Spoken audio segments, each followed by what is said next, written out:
एक बार फिर से दिया जाएगा अपने क्लोजिंग आर्ग्यूमेंट के लिए, और उसके बाद जो इस बहस के लिए सबसे ज़रूरी चीज़ है कि आप और हम और इंटरनेट पर देख रहे लाखों करोड़ों लोग, उनके सवाल जवाब होंगे। तो आप लोग जो यहाँ मौजूद हैं, आपके हम कुछ सवाल लेने की कोशिश करेंगे। 30 मिनट का वक्त हमने उसके लिए तय कर रखा है। इस तरह से ये 2 घंटे की बहस पूरी होगी। 2-3 बुनियादी बातें हैं जिनका हमें ध्यान रखना है। किसी भी किस्म की नारेबाजी में हमें शरीक नहीं होना है। ये हल्ला गुल्ला नहीं है, क्योंकि पूरी दुनिया देख रही है, तो एक नज़ीर कायम करनी है, एक उदाहरण लोगों के सामने रखना है कि पढ़े लिखे लोग इत्तेफाकी और नाइत्तेफाकी रखते हुए भी, एक दूसरे से सहमति और असहमति रखते हुए भी बात कह सकते हैं। यहाँ पर मेरे JNU के प्रोफेसर बैठे हैं, पुरुषोत्तम अग्रवाल जी, जिन्होंने हमें क्लास में सिखाया है कि सहमति का साहस और असहमति का विवेक, और इसका ठीक उलट भी, ये बड़ा ज़रूरी है। दूसरी बात, ये किसी एक धर्म के बारे में बहस नहीं है, ये बात सबको स्पष्ट होनी चाहिए। किसी धर्म को महान बताने या किसी धर्म को कमतर बताने की ये बहस नहीं है। तो यदि कोई इस उम्मीद से देख रहा है या यहाँ आया है, तो मैं आपको आश्वस्त करना चाहता हूं कि आपको नाउम्मीदी हाथ लगेगी। इस बहस में बहुत ज़्यादा धार्मिक प्रतीकों के इस्तेमाल को लेकर भी, ये दोनों लोग जो अभी आपको गंभीर दिख रहे हैं, भले लोग हैं, कल शाम को चाय पर मिले थे, बहुत हंसी मजाक भी इनके बीच हुआ था, और गलबैयाँ डालते हुए एक तस्वीर भी हुई थी। ये इस बात का प्रमाण है कि इंटरनेट पर जो हल्ला मचा हुआ है उसके मुकाबले ये दोनों लोग बहुत ही अच्छे शांत ढंग से बहस के लिए राजी हो गए हैं। ट्विटर की बातें ट्विटर तक सीमित, एलन मस्क आजकल उसको एक्स कहते हैं। और अब इस बहस की शुरुआत, मैं इन विद्वानों का, हालांकि इनको परिचय की जरूरत नहीं, पर हो सकता है, हमें पत्रकारिता में सिखाया जाता है कि नेवर अज्यूम, विज्ञान भी यही कहता है। मुफ्ती शमाइल नदवी साहब इस्लामिक विद्वान, शिक्षाविद हैं, कोलकाता के वाहियान फाउंडेशन के संस्थापक हैं, लखनऊ की प्रतिष्ठित दारुल उलूम नदवतुल उलमा से ग्रेजुएशन किया है, सोशल मीडिया और सार्वजनिक मंचों पर अध्यापन और बौद्धिक कामों में सक्रिय हैं, और इस समय इंटरनेशनल इस्लामिक यूनिवर्सिटी मलेशिया से PhD कर रहे हैं। अच्छी बात यह है कि पढ़ाई के साथ साथ ट्रैवल ब्लॉग भी बनाते हैं। पेट्रोनस टावर के सामने का ब्लॉग हमने देखा। हमारे साथ जावेद अख्तर साहब हैं। जावेद अख्तर साहब कवि हैं, शायर हैं, गद्य भी लिखते हैं, फिल्मों के लिए संवाद लिखे हैं, गीत लिखे हैं। इससे इतर ये वैज्ञानिक सोच को लेकर या अपने डिक्लेयर्ड एथिज्म को लेकर भी मुखर रहते हैं और अपने तहीं रैशनैलिटी की बात करते हैं। देवियों और सज्जनों, डज गॉड एग्जिस्ट? इस सवाल का जवाब सब अपने अपने तहीं खोजने की कोशिश कर रहे हैं। कोई इसको गॉड डैम पार्टिकल की खोज बताता है, कोई गॉड पार्टिकल की खोज बताता है, कोई हिग्स बोसान की खोज बताता है, कोई ये सवाल जवाब तलाशने की कोशिश करता है कि मास एग्जिस्टेंस में आखिर आया कैसे, हुआ क्या था, सृष्टि के पहले, समय के पहले क्या था। और कोई ये कहता है कि ये सारी खोजें जिस मस्तिष्क में हो रही हैं प्रकृति के क्रम में, वो कैसे विकसित हुआ। मैं उम्मीद करता हूं कि हम आज इन बुनियादी सवालों के कुछ जवाब हासिल करने में कामयाब हूं। मैं सबसे पहले मंच पर आमंत्रित कर रहा हूं मुफ्ती शमाइल नदवी साहब को। आइए सर। जी,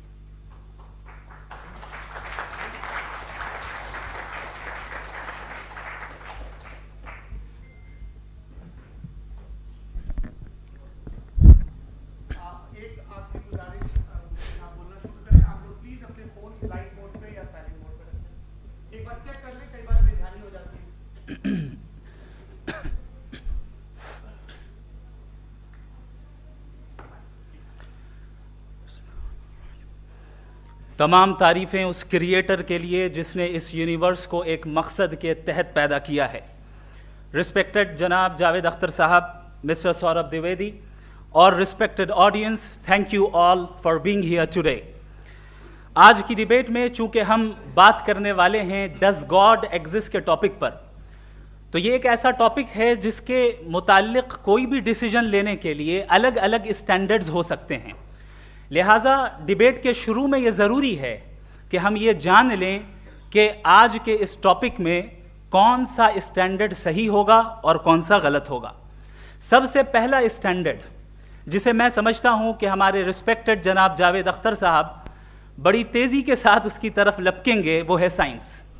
जबकि साइंस दर हकीकत खुदा के एग्जिस्टेंस को डायरेक्टली साबित करने या उसके एग्जिस्टेंस को डिनाई करने के लिए स्टैंडर्ड नहीं बन सकती। और उसकी वजह क्या है, ये मैं नहीं कह रहा, ये वो लोग कह रहे हैं जो साइंस के एक्सपर्ट्स हैं। नेशनल एकेडमी ऑफ साइंस कहती है science doesn't have the processes to prove और disprove the existence of God. Why? क्योंकि साइंस का ताल्लुक एम्पेरिकल एविडेंस से है और एम्पेरिकल एविडेंसेस का ताल्लुक हमारे नेचुरल और फिजिकल वर्ल्ड से है, जबकि गॉड नॉन फिजिकल और सुपर नेचुरल रियलिटी है। लिहाजा नॉन फिजिकल रियलिटी को आप उस टूल के साथ नहीं चेक कर सकते जिसका काम फिजिकल रियलिटी को तलाश करना है। लिहाजा आज इस डिबेट में गॉड की एग्जिस्टेंस को साबित करने या उसे डिनाई करने में साइंटिफिक एविडेंस को एक्सेप्ट नहीं किया जाएगा।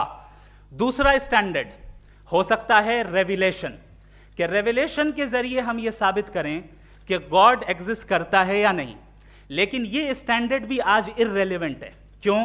क्योंकि रेविलेशन मेरे नजदीक सोर्स ऑफ नॉलेज है, वैलिड सोर्स ऑफ नॉलेज है, लेकिन हमारे जावेद अख्तर साहब के नजदीक ये वैलिड सोर्स ऑफ नॉलेज नहीं है। लिहाजा आज की डिबेट में मैं एक भी एविडेंस किसी भी मजहबी स्क्रिप्चर से नहीं दूंगा ताकि जावेद अख्तर साहब के लिए वो अनएक्सेप्टेबल ना हो। तीसरा जो मेयार हो सकता है वो है ऑब्जर्वेशन, कि भाई कोई कहे कि हमें खुदा दिखाओ, अगर है तो दिखाओ, या ये कि खुदा के एग्जिस्टेंस पर एम्पेरिकल एविडेंस दो, तो ये है दर हकीकत गलत टूल का इस्तेमाल करना। ये ऐसा ही है कि जावेद साहब मुझसे ये मुतालबा करें कि मुफ्ती साहब आप मेटल डिटेक्टर के जरिए प्लास्टिक डिटेक्ट करके दिखाएं। अब चूंकि प्लास्टिक डिटेक्ट नहीं हो पा रही है लिहाजा plastic does not exist. No, you are using the wrong tool. इस टूल से प्लास्टिक को डिटेक्ट नहीं किया जाता। लिहाजा मैं समझता हूं कि गॉड के एग्जिस्टेंस पर एम्पेरिकल एविडेंस का मुतालबा करना एक बचकाना मुतालबा है और हमारे रिस्पेक्टेड जनाब जावेद अख्तर साहब इस स्टेज से अब बहुत आगे निकल चुके हैं। अब बचता है एक ही स्टैंडर्ड और वो स्टैंडर्ड है अक्ल, लॉजिक, रीजनिंग। और यही वो स्टैंडर्ड है जिसके तहत गॉड की एग्जिस्टेंस को साबित किया जाएगा या गॉड की एग्जिस्टेंस को डिनाई किया जाएगा। लेकिन चूंकि ये बहुत इंपॉर्टेंट और सेंसिटिव टॉपिक है, इसलिए लॉजिकल आर्ग्यूमेंट भी ऐसा होना चाहिए जो डेफिनेटिव हो, इनडेफिनेटिव ना हो, जो 2 और 2 4 की तरह बिल्कुल वाजे हो, जिसे लॉजिकली रिजेक्ट करना पॉसिबल नहीं हो। फॉर एग्जाम्पल हम कहें हमारे रिस्पेक्टेड मिस्टर सौरभ साहब, ये एक इंसान है और तमाम इंसान कॉन्शियस बीइंग है, लिहाजा नतीजा क्या निकला, हमारे सौरभ साहब भी कॉन्शियस बीइंग है। क्या ये इनडेफिनेट आर्ग्यूमेंट है या डेफिनेट आर्ग्यूमेंट है? ये डेफिनेट आर्ग्यूमेंट है। ये 2 और 2 की तरह वाजे है, इसमें किसी तरह जो है लॉजिकली इसको रिजेक्ट नहीं किया जा सकता। तो अगर आज हमारे जावेद अख्तर साहब ऐसी कोई अकली दलील और लॉजिकल एविडेंस दें खुदा के ना होने पर जो डेफिनेट भी हो, तो मैं ये ऐलान करता हूं कि यकीनन मैं उस एविडेंस को कबूल करूंगा और उस पर गौर करूंगा। लेकिन साथ में यह भी ऐलान कर देता हूं प्रेडिक्शन के तौर पर कि ऐसा कोई डेफिनेट आर्ग्यूमेंट कोई नहीं पेश कर सकता। दलील हम देंगे और डेफिनेटिव दलील देंगे, लॉजिकल दलील देंगे, ऐसी दलील देंगे जो एंटायर एथिस्टिक वर्ल्ड उसे रेफ्यूट नहीं कर सकती। चलें अब हम एक एग्जाम्पल सोचते हैं, एक सिनेरियो, सिंपल सिनेरियो, तमाम ऑडियंस से गुजारिश है, हम और आप एक आइसोलेटेड आइलैंड पर हैं, ऐसा आइलैंड जहां पे हमसे पहले कोई कभी नहीं गया। चलते चलते आपके सामने अचानक आपने देखा एक पिंक कलर की बॉल पड़ी हुई है। सबसे पहला सवाल आपके जहन में क्या आएगा कि ये बॉल यहां क्यों आई, कैसे आई, ये पिंक कलर की ही क्यों है, कोई और कलर भी हो सकता था, ये इसी शेप में क्यों है, कोई और शेप भी हो सकता था। नेचुरली आप इस तरफ पहुंचेंगे कि कोई ना कोई है जिसने इन स्पेसिफिक प्रॉपर्टीज के साथ इस बॉल को बनाया है और यहां पे रखा है। चूंकि आप जानते हैं कि ये जो बॉल है इसका एग्जिस्ट करना जरूरी नहीं है, ये एग्जिस्ट कर भी सकती थी, नहीं भी कर सकती थी, और एग्जिस्ट करना ही था तो किसी और फॉर्म में करती, किसी और कलर में करती। अब आप इस बॉल को एक्सपैंड करते चले जाएं, एक्सपैंड करते चले जाएं, एक्सपैंड करते चले जाएं, यहां तक कि ये बॉल यूनिवर्स के साइज की हो जाए। बताइए कि क्या साइज के बढ़ जाने से सवाल बदल जाएगा? हरगिज नहीं बदलेगा। अभी भी सवाल रहेगा, ये यूनिवर्स कहां से आया, इन स्पेसिफिक प्रॉपर्टीज के साथ कहां से आया, क्यों आया, किसने बनाया, ये सवाल उस वक्त भी वैलिड रहेगा। लेकिन ये सवाल अगर हम जनाब जावेद अख्तर साहब से करें तो चूंकि इनका वर्ल्ड व्यू एथिस्टिक है, और सिर्फ इनका नहीं, मतलब जितने भी एथिस्ट हैं और एथिस्टिक वर्ल्ड व्यू को रखने वाले से अगर आप ये सवाल करें कि ये यूनिवर्स कहां से आया, तो इनका जवाब या तो आर्ग्यूमेंट फ्रॉम इग्नोरेंस होगा या डॉगमेटिक होगा। या तो ये कहेंगे कि मुझे नहीं पता कि ये कहां से आया, लिहाजा गॉड डज नॉट एग्जिस्ट, ये आर्ग्यूमेंट फ्रॉम इग्नोरेंस है। या ये कहेंगे कि ये यूनिवर्स खुद ब खुद बन गया, इसका मतलब ये है कि उस बॉल को भी खुद ब खुद बन जाना चाहिए, लेकिन बॉल के ताल्लुक से ये एक्सप्लेनेशन एक्सेप्ट नहीं की जाएगी कि खुद ब खुद बन गई, लेकिन यूनिवर्स के ताल्लुक से कर दिया जाएगा। इसे हम दूसरे अल्फाज में डॉगमा भी कह सकते हैं। दूसरी चीज, हमारे जावेद अख्तर साहब जरूर गॉड ऑफ गैप्स की मिसाल भी जरूर देंगे, और मिसाल देंगे कि पहले ज़माने में बिजलियां कड़कती थी तो लोगों ने किसी एक खुदा की तरफ, और बारिश होती थी तो दूसरे खुदा की तरफ मंसूब कर दिया, उनके पास दलील नहीं थी। यह हमारा वर्ल्ड व्यू है ही नहीं, यह हमारा वर्ल्ड व्यू है ही नहीं, क्योंकि नेचुरल फिनोमेना के प्रोसेस की इंटरप्रिटेशन को जान लेने से यह कहां से साबित हो गया कि गॉड एग्जिस्ट नहीं करता है। इस पर मैं इंशाअल्लाह अभी आगे बात करूंगा। आप हजरात ये भी देखेंगे, और मैं ये एक्सपेक्ट करता हूं कि हमारे रिस्पेक्टेड जनाब जावेद अख्तर साहब जरूर इमोशनल आर्ग्यूमेंट्स भी देंगे, जो कि एक लॉजिकल फेलेसी है जब बात आती है ट्रुथ को डिसाइड करने में। क्यों? मिसाल के तौर पर वो कहेंगे कि अगर गॉड है तो ईविल क्यों एग्जिस्ट करता है, जबकि मैं कहता हूं ईविल का एग्जिस्ट करना गॉड के एग्जिस्ट करने की दलील है, उसके खिलाफ नहीं है।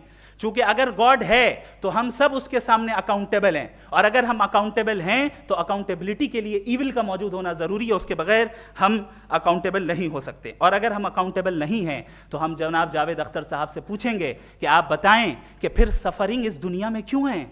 अगर खुदा नहीं है तो सफरिंग क्यों है? और उन लोगों के जज्बे का क्या जिनके अंदर सफरिंग के बाद इंतकाम लेने का जज्बा पाया जाता है और वो इस दुनिया से ऐसे ही चले गए, क्या उनकी सारी तकलीफें बेकार चली जाएंगी? अब आ जाएं उसी एग्जाम्पल की तरफ कि बॉल, मुझसे अगर कोई पूछे इस बॉल को किसने बनाया और या इस एक्सपेंडेड बॉल को किसने बनाया, मैं कहूंगा कि चूंकि ये यूनिवर्स और इस यूनिवर्स की तमाम चीजें कॉन्टिंजेंट हैं। कॉन्टिंजेंट होने का मतलब ये होता है कि जो अपने एग्जिस्टेंस पे किसी के ऊपर डिपेंड करती हो, तो जाहिर है ये यूनिवर्स कॉन्टिंजेंट है। और अगर कोई चीज कॉन्टिंजेंट नहीं है तो मैं रिक्वेस्ट करूंगा कि मुझे दिखा दें कि कौन सी चीज यूनिवर्स में कॉन्टिंजेंट नहीं है, हम भी जरा गौर कर लें और हम भी देख लें। और जब कॉन्टिंजेंट चीजें मौजूद हैं तो फिलोसोफर्स की इस्तिलाह के मुताबिक, हम उस टर्मिनोलॉजी के मुताबिक हम उस जगह तक पहुंचते हैं और उस हस्ती तक पहुंचते हैं जिसे नेसेसरी बीइंग कहा जाता है, कि ये वो नेसेसरी बीइंग है जिसका मौजूद ना होना नामुमकिन हो। चूंकि अगर ये मौजूद ना हो तो सारी चीजें एग्जिस्टेंस में आएंगी ही नहीं, और ये सारी कॉन्टिंजेंट चीजें उसी के ऊपर डिपेंड करती हैं। अब अगर आप ये सवाल करते हैं कि फिर उस हस्ती को किसने बनाया, फिर उसका कॉज क्या है, फिर उसका कॉज क्या है, फिर उसका कॉज क्या है, और एंडलेसली चले जाएं, इसे हम कहते हैं इन्फिनिट रिग्रेस ऑफ कॉजेज, जो कि लॉजिकल फेलेसी है। कॉन्सेप्चुअली इन्फिनिटी पॉसिबल है। मिसाल के तौर पे न्यूमेरिकल्स 1 2 3 गिनते चले जाएं, इन्फिनिट नंबर्स हैं। मैं कॉन्सेप्चुअली बात नहीं कर रहा, प्रैक्टिकली रियलिटी में साबित करके दिखाएं कि infinite regress of causes possible हैं या नहीं। अगर पॉसिबल हैं तो हम मान लेंगे, मिसाल दे दें, और पॉसिबल नहीं है तो एक ही ऑप्शन बचता है जिसे हम कहते हैं नेसेसरी बीइंग। ऐसी नेसेसरी बीइंग जो इंडिपेंडेंट है, क्योंकि अगर वो डिपेंडेंट हुई तो वो नेसेसरी नहीं रहेगी। ऐसी इंडिपेंडेंट बीइंग जो इटर्नल है, अगर वो इटर्नल नहीं होगी, उसकी बिगिनिंग होगी तो वो खुद कॉन्टिंजेंट है। ऐसी बीइंग जो पावरफुल है, क्योंकि कॉन्टिंजेंट को एक्चुअलाइज करने के लिए पावर चाहिए। ऐसी बीइंग जो इंटेलिजेंट है और नॉलेजेबल है, क्योंकि ये यूनिवर्स स्पेसिफिक फॉर्म और स्पेसिफिक लॉज ऑफ नेचर के तहत प्रिसाइजली चल रहा है। Thank you. थैंक यू मुफ्ती साहब। मैं इन दलीलों के बाद जावेद अख्तर साहब से गुजारिश करूंगा, आप बैठ के बोलना चाहेंगे या वहां? जी।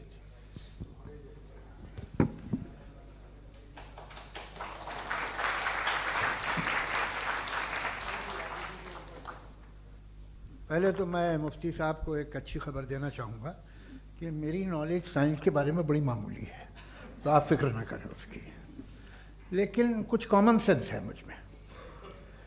देखिए, ये खुदा का तस्वुर कोई नया तस्वुर नहीं है, ये सदियों से रहा है।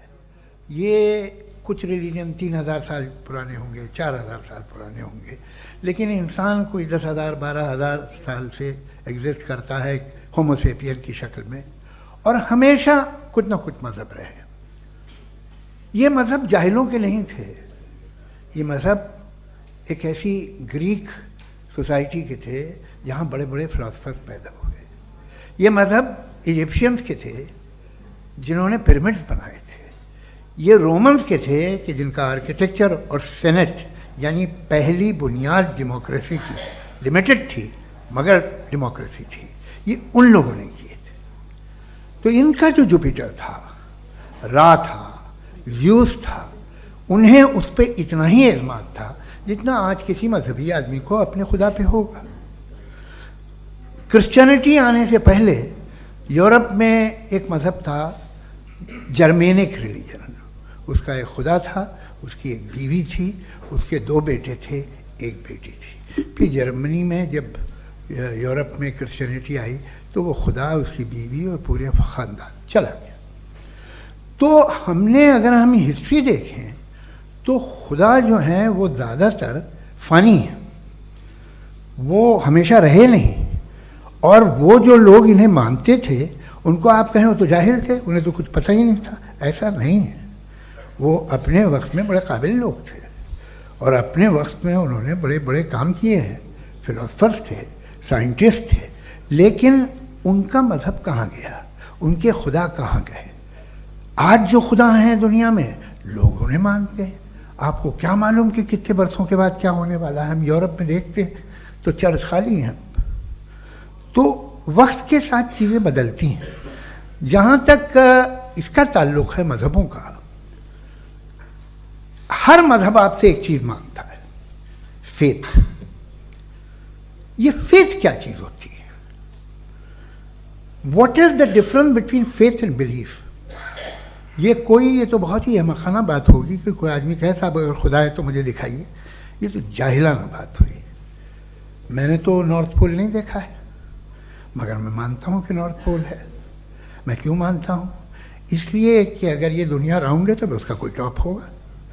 कुछ लोग हैं जो वहाँ गए भी हैं, कॉमन सेंस कहता है कि ऐसा होगा, सबूत है, गवाह है, रीज़न है। तो ये मेरा फेथ नहीं है। तो फेथ में और बिलीफ में डिफरेंस क्या है? जो मज़हब मांगता है आपसे, हर मज़हब फेथ मांगता है। फेथ का मतलब ये है कि ना कोई गवाह हो, ना कोई सबूत हो, ना कोई रैशनल हो, ना कोई लॉजिक हो, ना कोई प्रूफ हो, मगर तुम एक बात को मानो। ये है फेथ। वरना बिलीफ होता।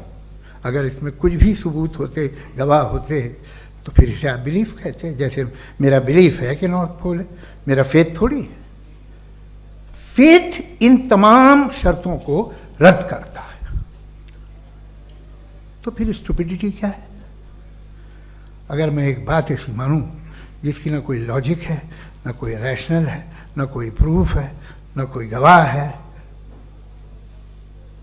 ना कोई सबूत है, और मैं उसे मानूं, तो ये स्टुपिडिटी हुई। इसे ही भाई कल को मैं यकीन कर लूं कि एलॉन मस्क जो है मेरा भाई है, तो मुझे इंतहाई खुशी होगी, सुकून भी बहुत मिलेगा मुझे।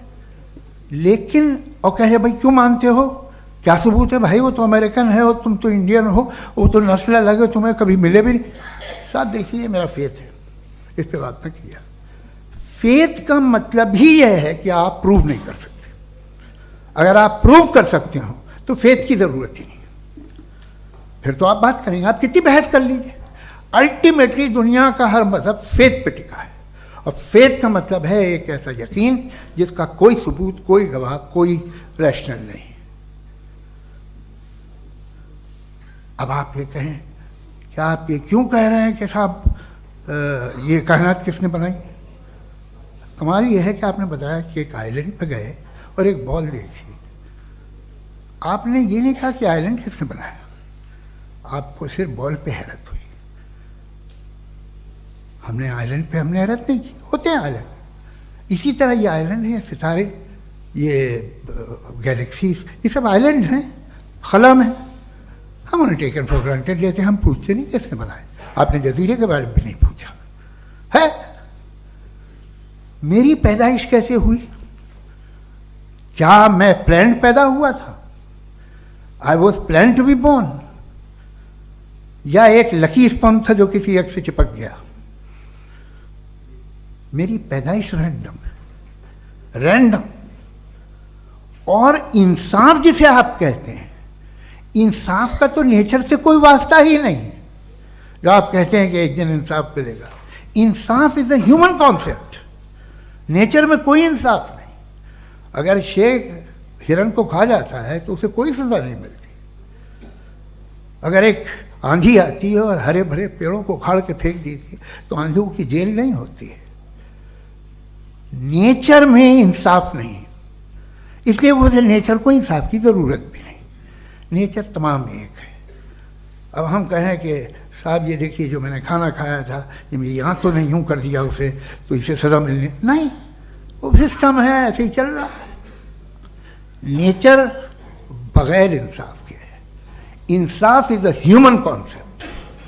तो जो आपसे कहता है कि मैं तुम्हें इंसाफ दूंगा, वो इंसानी जहन की पैदावार है। ये नेचुरल है ही नहीं, ये आसमानी है ही नहीं। नेचर का तसव्वुर, इंसाफ का तसव्वुर। भाई आप साथ मिलते हैं, अब आप लेफ्ट हैंड ड्राइव करते हैं, ये क्या है? तमाम सच, तमाम नेकी, तमाम शराफत लेफ्ट हैंड ड्राइव है।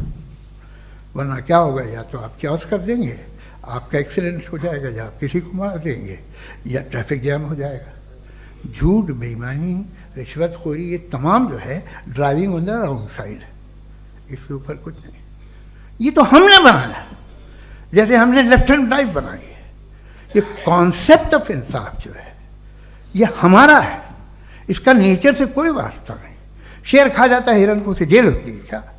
कुछ भी नहीं, है ही नहीं। तो ये जो दुनिया के रिलीजन प्रॉमिस करते हैं आपसे इंसाफ, इसी से मालूम होता है कि ये मैन मेड है। ये तसव्वुर कहीं और का है ही नहीं।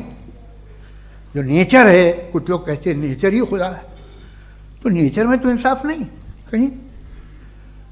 और आप वादा कर रहे हैं कि तुम्हें मरने के बाद इंसाफ मिलेगा। मुझे अगर मिलेगा तो मैं बहुत खुश हूँगा, लेकिन मैं यकीन नहीं कर पाता हूँ, इसलिए कि मैं फेथ नहीं पैदा कर सकता। The very fact that religions demand faith, इसका मतलब है कि उनके पास जस्टिफिकेशन नहीं है। अच्छा साहब, फिर रिलीजन अगर मॉडरेशन में है, कोई सा भी रिलीजन, वो आप में कुछ खूबियाँ भी पैदा करता होगा। देखिए उससे ये फ़ायदा है, वो फ़ायदा है।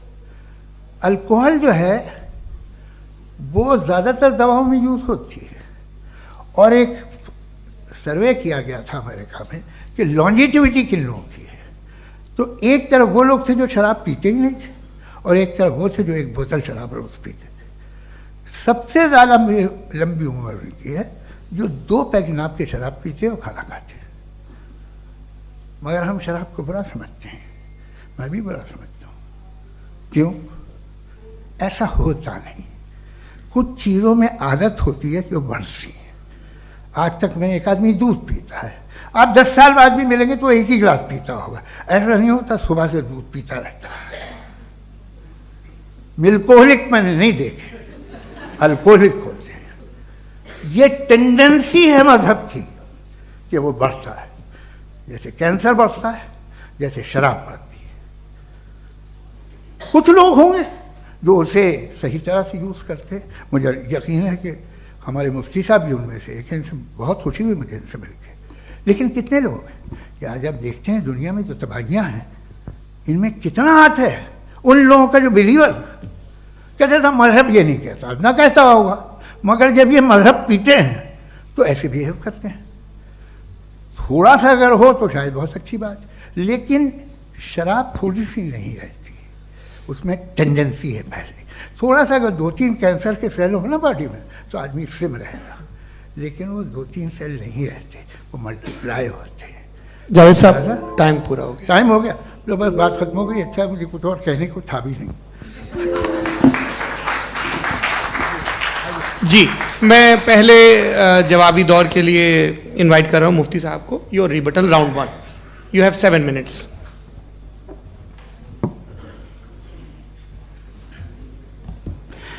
Thank you very much Javed साहब, आपकी बात को सुनकर बड़े महजूज हुए हम लोग। महजूज, do you understand? We enjoyed.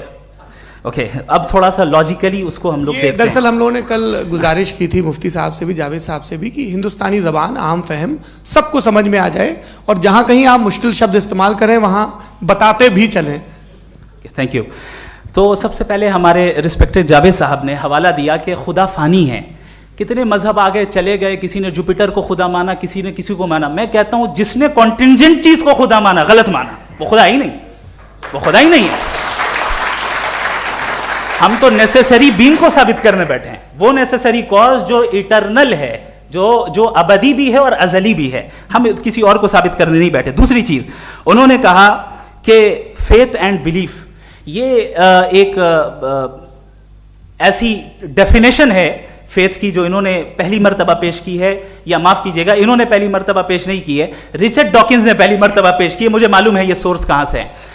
एपिस्टेमोलॉजिकली faith और बिलीफ का फर्क आप इस तरह नहीं कर सकते सर। फेथ सही भी होता है, गलत भी होता है, बिलीफ सही भी होता है, गलत भी होता है।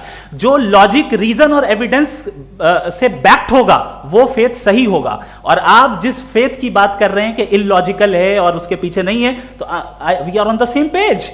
हम नहीं मानते उस फेथ को, जो फेथ ऐसा हो जिसके पीछे कोई लॉजिक ना हो, एविडेंस ना हो, हम नहीं मानते। हम तो उस फेथ के कायल हैं जिसके पीछे लॉजिक हो और एविडेंस हो। तो बिलीफ सही भी होता है, गलत भी होता है, फेथ भी सही होता है और गलत भी होता है। तो आज फेथ और बिलीफ के डिफरेंस पे बात नहीं हो रही है। आज आप चाहे फेथ एक्सेप्ट कर लें या बिलीफ एक्सेप्ट कर लें, आज ये बात होगी कि ट्रूथ क्या है। चाहे ट्रू बिलीफ सही है या ट्रू फेथ सही है, और फॉल्स फेथ क्या है और फॉल्स बिलीफ क्या है, बात इस पे हो रही है। दूसरी चीज इन्होंने पूछा, स्टुपिडिटी फिर क्या है? अगर फेथ रिलीजन स्टुपिडिटी नहीं है तो और क्या है? चूंकि फेथ का मुतालबा करते हैं तो स्टुपिडिटी क्या है? मैं कहता हूं स्टुपिडिटी एथिज्म है। उसकी वजह यह है कि आप एक सड़क पे जा रहे हो और आप किसी गार्डन में जाएं और देखें वहां लिखा है फूलों के साथ, I love Javed Akhtar, and I really do, I love you sir. So जब आप वहां पर पहुंचे तो वहां पहुंचकर अब ये बताएं, क्या आप ये कहेंगे wow what a natural selection? ये क्या नेचुरल सिलेक्शन है? नहीं, ये प्रिसाइजली डिजाइंड है, इसके पीछे डिजाइनर है। लिहाजा अगर कोई एक ऐसी कॉमन सेंस की बात को कबूल नहीं कर रहा है कि यूनिवर्स जो इतने प्रिसाइजली काम कर रहा है, हम कह दें कि खुद ब खुद बन गई, मैं समझता हूं इससे बड़ी स्टुपिडिटी और कुछ नहीं है। ये इरैशनल चीज है। फिर हमारे सर ने कहा कि आपने बॉल पे फोकस किया, आइलैंड पे फोकस नहीं किया। अरे आइलैंड को किसने बनाया यही समझाने के लिए तो बॉल की मिसाल दे रहा हूं। और बॉल भी कॉन्टिंजेंट है, आइलैंड भी कॉन्टिंजेंट है, दोनों नेसेसरी बीइंग का मुतालबा करते हैं। आगे इन्होंने कहा कि नेचर में कोई इंसाफ नहीं है। हम डिसाइड करते हैं कि मोरालिटी क्या होती है, इंसाफ क्या होता है। हम डिसाइड करते हैं, जैसे ड्राइविंग सीट में ट्रैफिक वाला, ये तो किसी खुदा ने नहीं कहा, ये है, इसे कहते हैं फॉल्स इक्विवेलेंस। ये एक लॉजिकल फेलेसी है। आपने जो है मिसाल दी ड्राइविंग की और ट्रैफिक की, ये सब्जेक्टिव मोरालिटी है। आप सब्जेक्टिव मोरालिटी को मिसाल बनाकर ऑब्जेक्टिव मोरालिटी के ऊपर नहीं थोप सकते। इंसाफ की ऑब्जेक्टिव मोरालिटी है। अगर आप ये कहते हैं कि नेचर में इंसाफ नहीं है, तो इंसाफ का न होना ये नेचुरल हुआ, तो फिर नेचर को नेचर रहने दे। क्यों हम इतना स्ट्राइव कर रहे हैं दुनिया में इंसाफ लाने के लिए? ये तो इलॉजिकल बात है, इरैशनल बात है। इसलिए बहुत सी चीजें ऐसी हैं जो ऑब्जेक्टिवली जो है इविल या गुड हैं, और बहुत सी चीजें ऐसी हैं जो सब्जेक्टिवली हैं। सब्जेक्टिवली जो मोरल होता है या इमोरल होता है, उसको हम सोशल कंसेंसस से या पर्सनल प्रेफरेंस से डिसाइड करते हैं। लेकिन जो ऑब्जेक्टिव मोरालिटी है, जिसमें इंसाफ आया, जो इन्होंने बार बार रिपीट किया, ये ऑब्जेक्टिव है, सब्जेक्टिव नहीं है। अगर आप कहते हैं ये सब्जेक्टिव है, तो मेरा सवाल आपसे ये है, क्या सोशल कंसेंसस के जरिए अगर जुल्म को सही करार दे दिया जाएगा तो आप जुल्म को जस्टिफाई करेंगे? दूसरी चीज इन्होंने ये कहा कि 2 पैक शराब पी लें तो वो उतने पे नहीं रहता, बढ़ जाता है। यही मामला मजहब के साथ है। 2 पैक आप पी लें, बढ़ेगा। तो ये एक ऐसी मिसाल है, इसको कहीं भी फिट कर लें कि आप एथिज्म पे जब फिट करें, जब आप 2 पैक एथिज्म का लेंगे ना, तो वो बढ़ बढ़ के नॉर्थ कोरिया बनेगा। Thank you.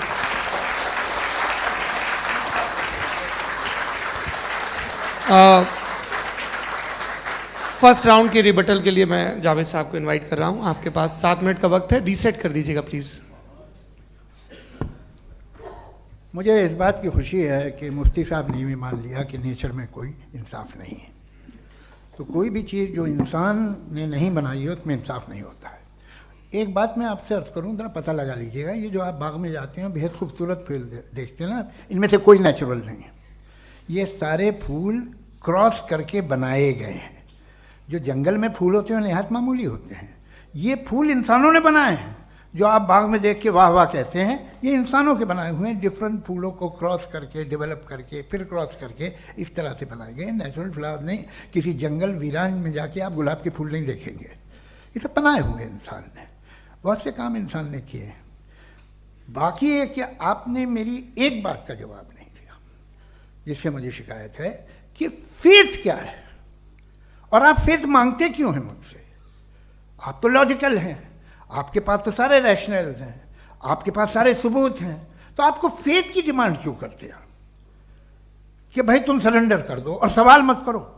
कोई मजहब सारे सवाल करने की इजाज़त नहीं देता है और मना करता है कि ज़्यादा सवाल ना करो, बह जाओगे तुम। आप क्यों रोकते हैं? हकीकत यह है कि इंसानी तारीख क्या है। इंसानी तारीख ये है कि दुनिया में 2 तरह के लोग हुए हैं।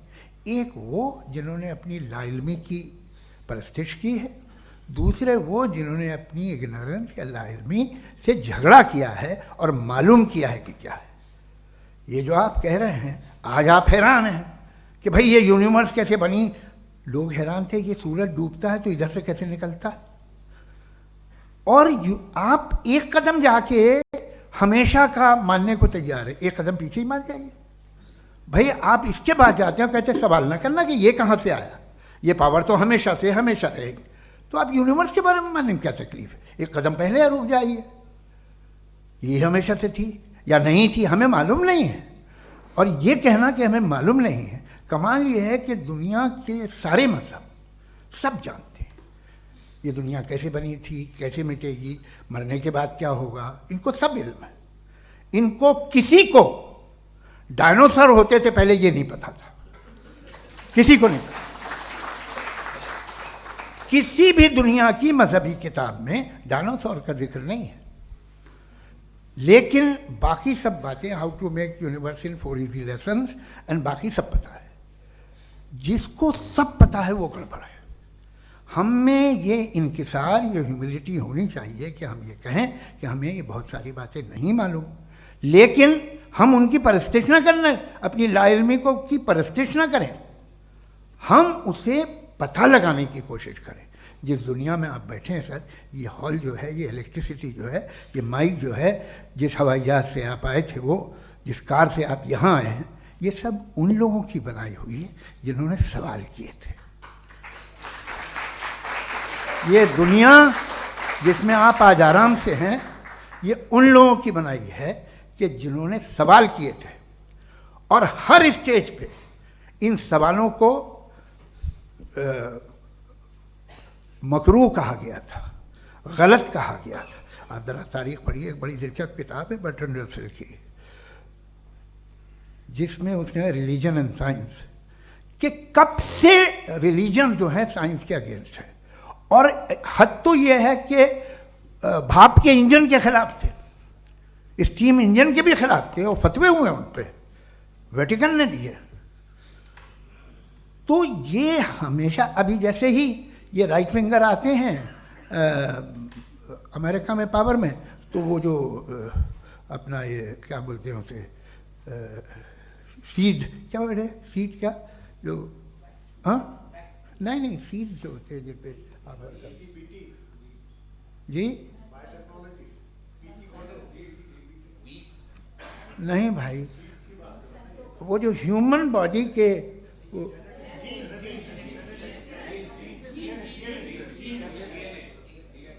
उस पर रिसर्च बंद हो जाती है, रिपब्लिकन नहीं करने देते। अरे भाई इतना डर क्या है तुम्हें? एक ज़माने में बहुत नाराज़ थे ये सारे मजहबी लोग कि ये इंसान तो इंसान बनाने की कोशिश कर रहा है। आपको क्या तकलीफ भाई, बना ले तो बना लेने दो, ये खौफ क्या है? और ये सब आज जो आप कह रहे हैं नामुमकिन है, ये कैसे हुआ, मुझे एक किस्सा याद आता है। जब मैं 6ठी क्लास में था तो मैं मैथमेटिक्स में बहुत वीक था, तो एक टीचर रख दिया गया, उसने 1 2 3 4 5 6 7 को सिखा दिया मुझे। वो दिन मैं भूल नहीं सकता हूँ मुफ्ती साहब, जिस दिन उसने ये बताया कि 1/2 क्या होता है और 3/4 क्या होता है, मुझे ऐसा लगा कि मेरा सर बीच से फट जाएगा। ये आदमी कह रहा है कि जो दीवार के अंदर जाओ वॉक करते हुए। आज हंसता हूँ मैं इस बात पे। तो आज जो बातें आपके जहन से बिल्कुल परे हैं और आप हैरान होते उन्हें देख के, एक वक्त आएगा कि मामूली लगेंगे। और हुआ है, आपकी इंसानी तारीख ही है। इतनी जल्दी सारे फैसले आप मत कर लीजिए, थोड़ा ये ह्यूमिलिटी रखिए कि भाई ये हमें नहीं मालूम। ये कहने में क्या है, ये यूनिवर्स कहाँ तक फैली, ये कब से है और कब तक रहेगी, हमें नहीं मालूम। आपने फैसला कर लिया कब बनी, ये आपके हिसाब से कोई 14 बिलियन ईयर बनी जो समझा जाता है। उससे पहले हजारों करोड़ों अरबों साल तक खुदा बैठा क्या कर रहा था, खामोश बैठा था, ऐसे ही जमाइयाँ ले रहा था।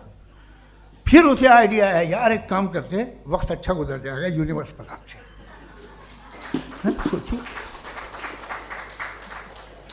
वो तो हमेशा से है ना, मगर यूनिवर्स हमेशा से नहीं है, ये तो बनाई गई है। और उससे पहले क्या था, इनका क्या काम था,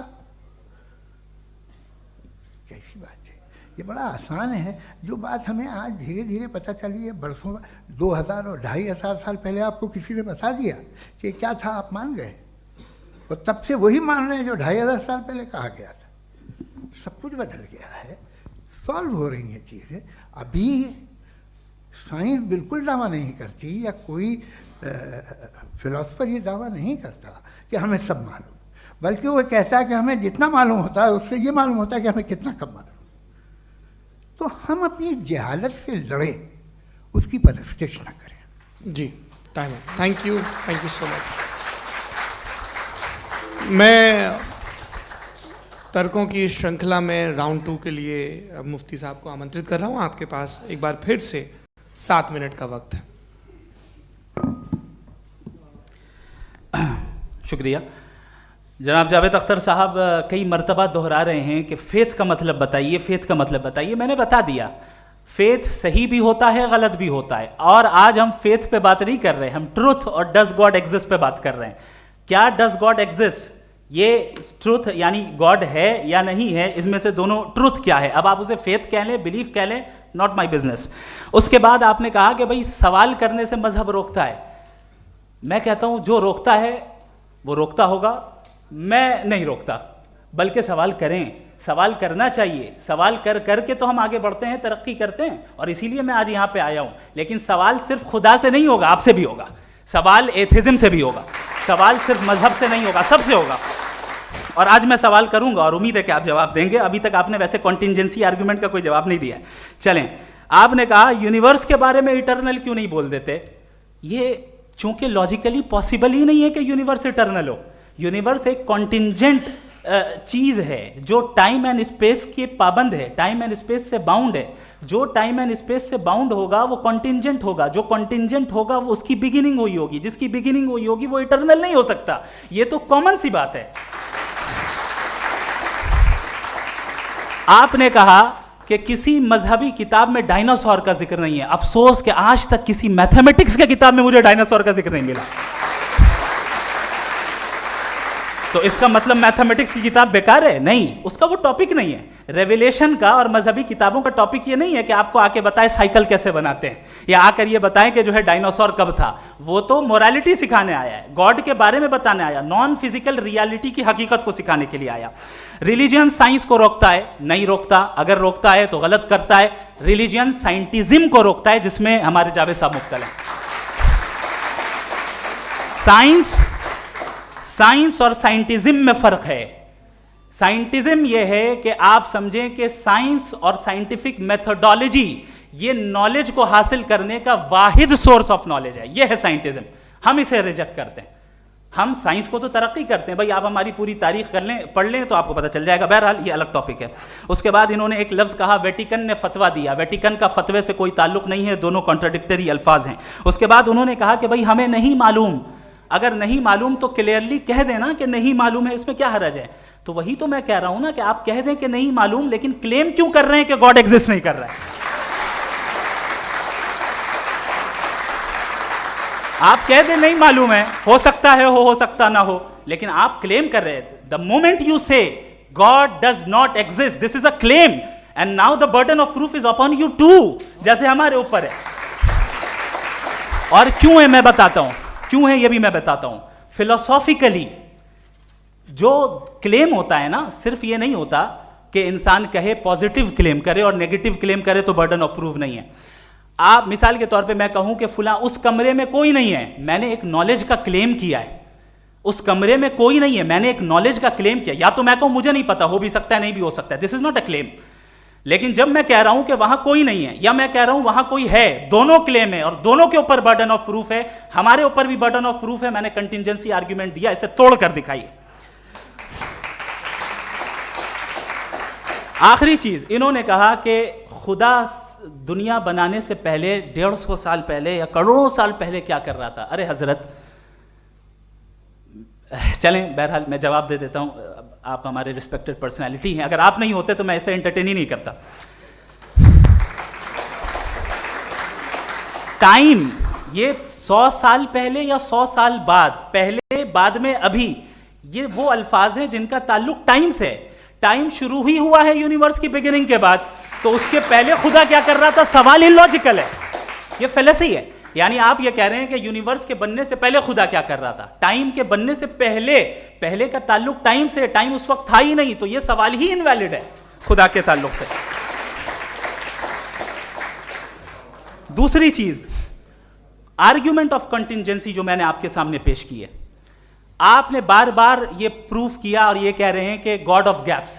देखिए, पहले नहीं मालूम था, साइंस ने कर दिया। सिंपल की मिसाल से मैं समझा देता हूं। जिस गैप्स की आप बात कर रहे हैं ना, साइंस उन गैप्स को जिन चीज के जरिए भी प्रूव करेगा वो कॉन्टिजेंट ही होगा, अब चाहे वो फोर्स हो, मैटर हो या एनर्जी हो। लिहाजा सवाल हमारा उस वक्त भी वैलिड होगा जब तक कि आप नेसेसरी बीइंग पे ना आ जाएं, और इन्फिनिट रिग्रेस पॉसिबल नहीं है of causes in practical world, तो जाहिर है कहीं रुकना पड़ेगा, जहां रुकेंगे वही खुदा है। दूसरी चीज, आपने ये कहा, क्या कह रहा था मैं, किस पॉइंट को? What? Oh no, after that. Just now. हाँ, जहां रुकेंगे वही खुदा है। बहरहाल, तो टाइम का जिक्र हो गया, गॉड ऑफ गैप, सॉरी, या इसकी एक मिसाल आप ले लें। एक कार है, एक साहब ने देखा कि भाई कार जो है उसके व्हील्स कितने अच्छे लगे हुए हैं सही जगह पे, स्टीयरिंग जो है कितने अच्छे जगह पे लगी हुई है, और सीट्स कितने वेल डिजाइंड है, कितनी प्रिसाइजली ये कार काम कर रही है, तो जरूर कोई ना कोई इसे क्रिएट किया है, किसी ने क्रिएट किया है। अब जावेद साहब आए और कहे, अरे जनाब बोनेट खोलिए, इसमें इंजन है, इंजन इस कार को चला रहा है, hence prove no one has created the car. This is illogical, this is irrational. आपने इंजन के जरिए उस गैप को तो साबित किया, लेकिन क्या उससे कार की जो क्रिएशन है और उसका जो क्रिएटर है ये इम्पॉसिबल हो जाए? ऐसा पॉसिबल है? उसका सवाल खत्म हो जाए, ऐसा पॉसिबल है? नहीं। आपने गैप्स को फिल करके, कॉन्टिंजेंट चीजों से गैप्स को फिल करके हमारे ऑब्जर्वेशन को और ब्रॉड कर दिया। अब हमें और पता चल गया कि ये जो कार है इसका सिस्टम कितना ज्यादा कॉम्प्लेक्स है। पहले कम समझते थे, अब कॉम्प्लेक्सिटी और ज्यादा वाजे हो गई। अब हमें समझ में आ रहा है कि हमारी सर्टेनिटी और बढ़ गई कि जरूर इस कार को किसी ना किसी ने बनाया। यही मामला यूनिवर्स का है। साइंस हमेशा फिजिकल वर्ल्ड की चीजों को ही फिल करती जाएगी और फिजिकल चीजों से ही करती जाएगी, चूंकि एम्पेरिकल एविडेंस का ताल्लुक फिजिकल वर्ल्ड से है। आप साइंस के जरिए मेटाफिजिकल रियलिटी को कभी साबित नहीं कर सकते। ये रॉन्ग टूल का इस्तेमाल करना है। ये वही काम है कि आप मेटल डिटेक्टर से प्लास्टिक डिटेक्टर करने चलें, जो कि जाहिर है सही नहीं है। Thank you.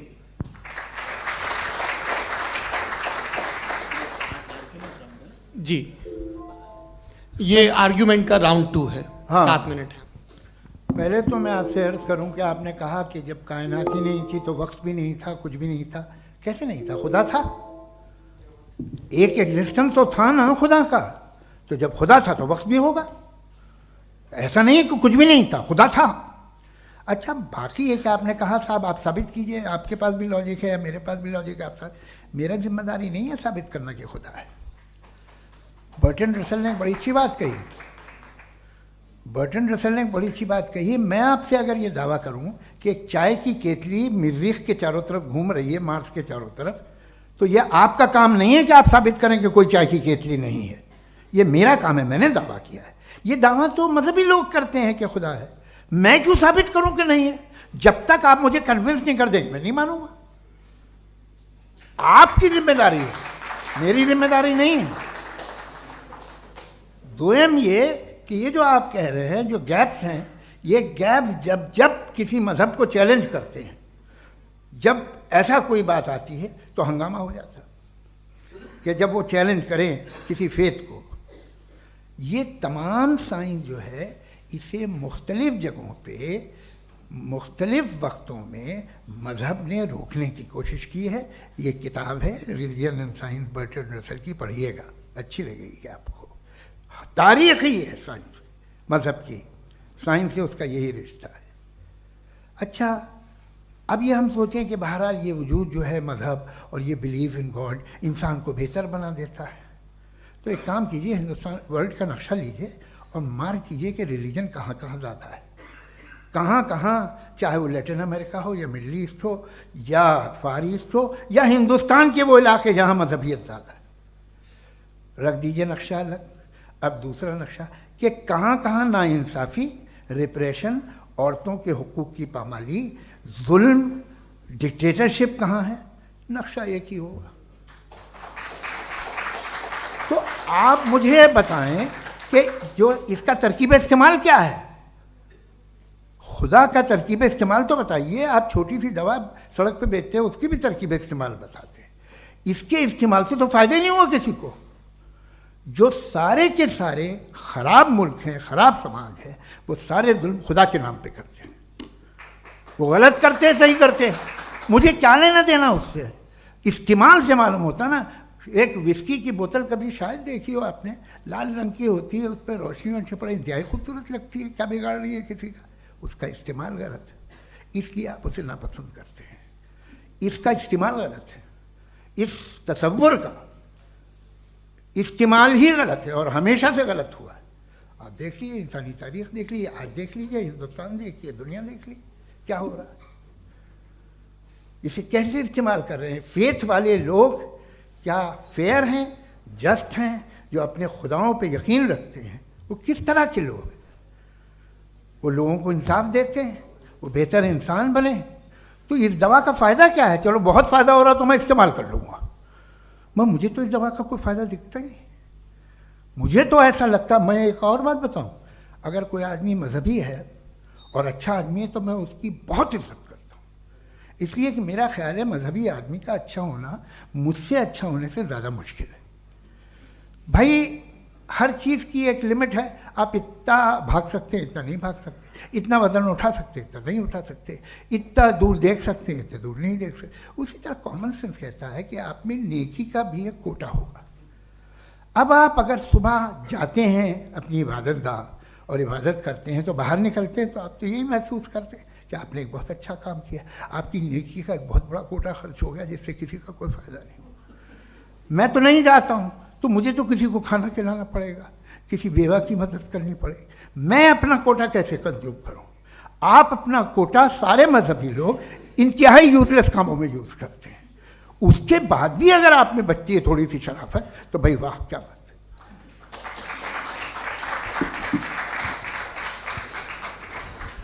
एक तो मुझे ये बात बहुत अच्छी लग रही है कि दोनों ही विद्वान समय को मानते हैं और बहुत समय से अपनी दलीलें और बाज़ दफ़ा समय से पहले अपनी तकरीरें पूरी करके अपनी अपनी कुर्सी पर बैठ रहे हैं। ये इस आर्ग्यूमेंट का राउंड 2 पूरा हुआ। अब रिबटल का राउंड 2 है और उसके बाद क्रॉस एग्जामिनेशन होगा। नहीं, आपका आर्ग्यूमेंट हो गया सर। हमारे यहाँ स्कूल के सिलेबस में पंच परमेश्वर कहानी पढ़ाई जाती है, प्रेमचंद जी की लिखी हुई। आप निश्चिंत रहिए, आपके कोई राउंड में मिस नहीं होने दूंगा। रिबटल का राउंड 2, मुफ्ती शमाइल नदवी साहब।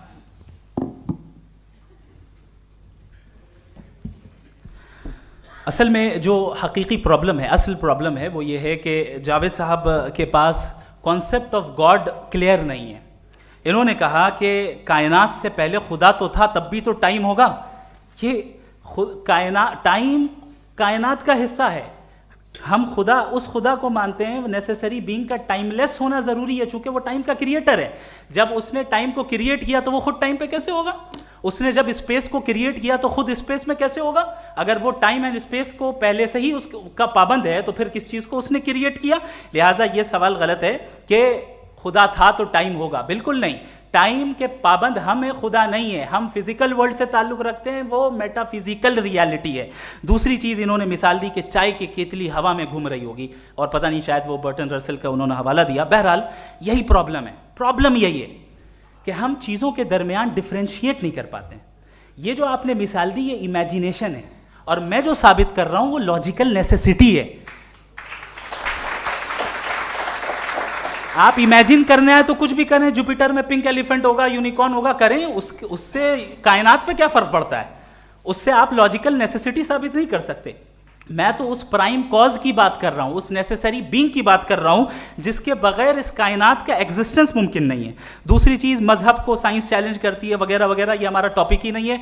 मैं इस पर बात करूंगा तो फिर मेरा वक्त चला जाएगा। मजहब के ऊपर चूंकि हमारी डिस्कशन नहीं है, साइंस को मजहब और बिलखुसूस मैं और हमारा वर्ल्ड व्यू कम अज कम साइंस को पीछे नहीं करता है, साइंटिज्म की मजम्मत करता है। इसकी वजाहत मैंने पहले कर दी। दूसरी चीज इन्होंने कहा वर्ल्ड का नक्शा लीजिए, वर्ल्ड मैप लीजिए, दो अलग अलग जगह की। हजरत मैंने ये होमवर्क किया था, और मैंने मिडिल ईस्ट का एक नक्शा लिया और यूरोप का एक नक्शा लिया। ये मजहबी इलाका और ये लिबरल और एथीस्ट इलाका। मुझे पता चला कि सबसे ज्यादा रेप केसेस जो हैं वहां पर है।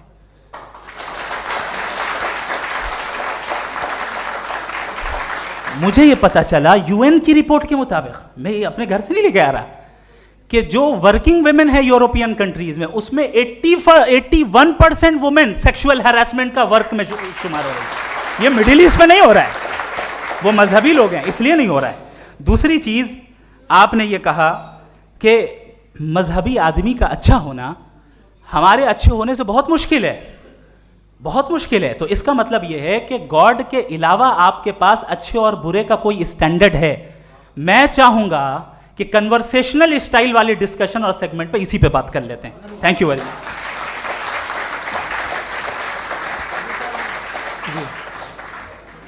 ये रिबटल का राउंड 2 है। आपके पास 5 मिनट का वक्त है, और इसके बाद क्रॉस एग्जामिनेशन शुरू करेंगे। आप चाहें तो जो इन्होंने सवाल पूछे उनके जवाब आप रिबटल में भी दे सकते हैं। जी जी, देखिए पहले तो ये बात कि ये मिसाल गलत नहीं है, गलत है।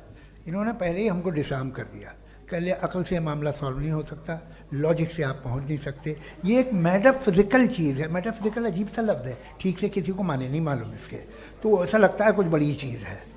अरे भाई क्या होता है मेटाफिजिकल, बताओ, खड़ी हो। ये एक लफ्ज़ है जो कहीं भी इस्तेमाल हो जाता है। जब आप एक बात कर रहे हैं और आप मुझसे बहस कर रहे हैं तो मुझे मेटाफिजिकल मत बताइए, आप लॉजिकली मुझे प्रूव किए। और अगर लॉजिकली आप नहीं बात करते साहब ये मेटाफिजिकल है, तो फिर हम आप बात क्या कर रहे हैं? मेरा आपका किस ज़बान में कॉन्वर्सेशन हुआ? और ये कहना कि वक्त पहले नहीं था, तो फिर क्यों कहते हैं ये हमेशा से और हमेशा रहेगा? हमेशा वक्त है, तो आप कैसे कहते हैं वो हमेशा से है और हमेशा रहेगा? हमेशा का मतलब है कोई वक्त, अगर वक्त ही नहीं है तो हमेशा कैसे? बाहर वो रहेगा। अब मैं ये देखता हूँ, आपने कहा ना कि वहाँ रेप ज़्यादा होते हैं, तो हम एक बात देखते हैं कि दुनिया जिस पे वो कादर मुतलक है, जिसकी मर्ज़ी के बगैर पत्ता भी नहीं हिलता, ओमनीपोटेंट है, ये दुनिया चल कैसे रही है? और इस दुनिया का हाल क्या है? 45,000 बच्चे जो 10 साल की उम्र से कम थे वो गाजा में मरे। भूख से काला हांडी में बच्चे मरते हैं और डिप्थेरिया से मरते हैं। डिप्थेरिया अजीब मर्ज है, गले में जाली बनना शुरू होती है, बच्चा नीला हो जाता है, गरीब का बच्चा, इसलिए कि पास इलाज नहीं। ये कादर मुतलक है जो चाहे कर दे, इससे आप दुआएं मांगते हैं हमारी ये काम कर दे वो कर दे, तो इसका मतलब डे टू डे लाइफ में वो इंटरफेयर करता है और ये देख रहा है वो। अगर वो वाकई भी है फॉर डिस्कशन सेक, तो मैं जब दुनिया देखता हूँ तो मेरे दिल में उसके लिए कोई इज्जत नहीं पैदा होती। ये क्या कर रहे हो तुम पूरे ऑल पावरफुल हो, ओमनीपोटेंट हो, ओमनी प्रेजेंट हो। तुम तो वहाँ गाजा में रहे होगे ना, तुम हर जगह हो। तुम देख रहे थे कि बच्चे की कैसे धज्जियाँ उड़ रही, तुम देख रहे थे, और तुम चाहते हो मैं तुम्हारी परस्तिश करूँगा, तुम हो भी। अरे यार, इसके अच्छे तो हमारे चीफ प्राइम मिनिस्टर हैं, कुछ तो ख्याल करते हैं। कमाल है, आप किसकी इबादत कर रहे हैं? अगर वो है भी, ये दुनिया नाइंसाफी से, जुल्म से, जबर से, तशद्दुद से भरी हुई। और आप ये मत कहिएगा कि वो देख रहा है और वो बताएगा एक दिन। अगर वो देख रहा है और इंटरफेयर नहीं करता तो आप दुआ क्यों मांगते? आप कहते हैं मेरा ये काम करा दे, इसके मतलब है वो दखल दे सकता है, वो आपको नौकरी दिलवा सकता है, भले दूसरे आदमी को न मिले, मगर आपका काम कर देगा चूंकि आपने दुआ मांगी है। तो जब वो आपको नौकरी दिला सकता है, लड़की की शादी कर सकता है, बेटे को ग्रीन कार्ड दिलवा सकता है, तो कम से कम ये जो मर रहे हैं बच्चे, इनको रोक दे, कुछ तो करे। मुझे तो दुनिया में, इस दुनिया का कोई मालिक है, इसका ओमनीपोटेंट कोई रूलर है, और ये दुनिया ऐसी चल रही है। मैं तो चाहूँगा कि भाई ना हो, अगर हो तो बड़ी शर्मिंदगी की बात है। शुक्रिया।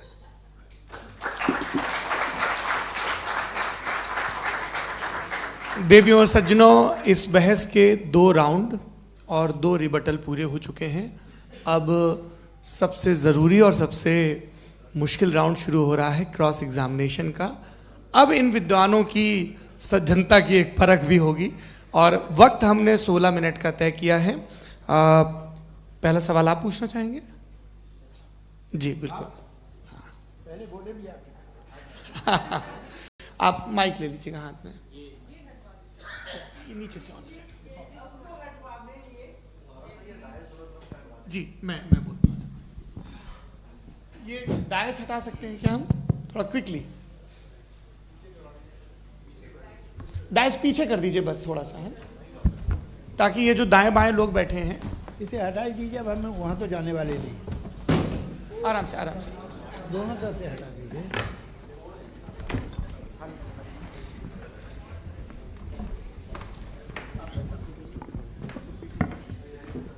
इस बीच आप लोग भी अपने अपने सवाल तैयार कर लें। ये ध्यान रखेंगे कि मैं यहाँ से सवाल लूँगा, आप लोगों को अपना हाथ ऊपर करना है, अपना नाम बताना है, और अधिकतम 3 वाक्यों में अपना सवाल पूरा करना है। कई लोग सवाल की जगह भाषण देने लगते हैं, उससे आज बचना है। जी मुफ्ती साहब, पहला सवाल आपका, 16 मिनट हैं, हम दोनों लोगों के सवाल लेंगे। जी जी बहुत शुक्रिया। आपकी जो अभी बात हुई बहुत अहम थी, मैं इसको चाहूँगा कि आगे डिस्कस करूँ, लेकिन चूँकि अभी ये वो सेगमेंट है क्रॉस एग्जामिनेशन, तो सबसे पहला सवाल आपसे ये है कि जो मैं इतनी देर से कॉन्टिंजेंसी आर्ग्यूमेंट आपको बता रहा था, ये अकल से ही बता रहा था हजरत, आप ये बताएं कि आप इन्फिनिट रिग्रेस ऑफ कॉजेस को पॉसिबल मानते हैं या नेसेसरी बीइंग के एग्जिस्टेंस को सही समझते हैं? चूंकि 2 ही ऑप्शन हो सकता है, आप ये बताएं। देखिए, आपको मैं ईमानदारी से बात करूं, एक तो मैं कॉन्टिजेंसी वर्ड ठीक से समझता नहीं, और इस वक्त भी जो आपने अंग्रेज़ी के अल्फाज इस्तेमाल किए वो ज़रा थोड़े से मुझे डिफ़िकल्ट और कॉम्प्लिकेटेड लगे, तो आप ज़रा सिंपल ज़बान में सवाल कर सकते हैं? बिल्कुल कर सकता हूँ जी। यूनिवर्स की हर चीज़ कॉन्टिंजेंट होने का मतलब ये है कि वो अपने एग्जिस्टेंस में किसी के ऊपर डिपेंडेड है। जो भी चीज़ डिपेंडेड होगी वो चीज़ इंडिपेंडेंट नहीं हो सकती, तो उसका कोई ना कोई कॉज होगा। तो अब आप क्या समझते हैं कि ये इन्फिनिट रिग्रेस है, यानी कॉज पर कॉज, कॉज पर कॉज, कॉज पर कॉज, और कभी कोई यानी ये एंडलेसली चलता रहा? क्योंकि अगर ऐसा होगा तो हम तो एग्जिस्टेंस में आते ही नहीं। लॉजिकली ये मुत्तफक अलैह चीज़ है, मुत्तफक अलैह, अग्रीड अपॉन। ओके,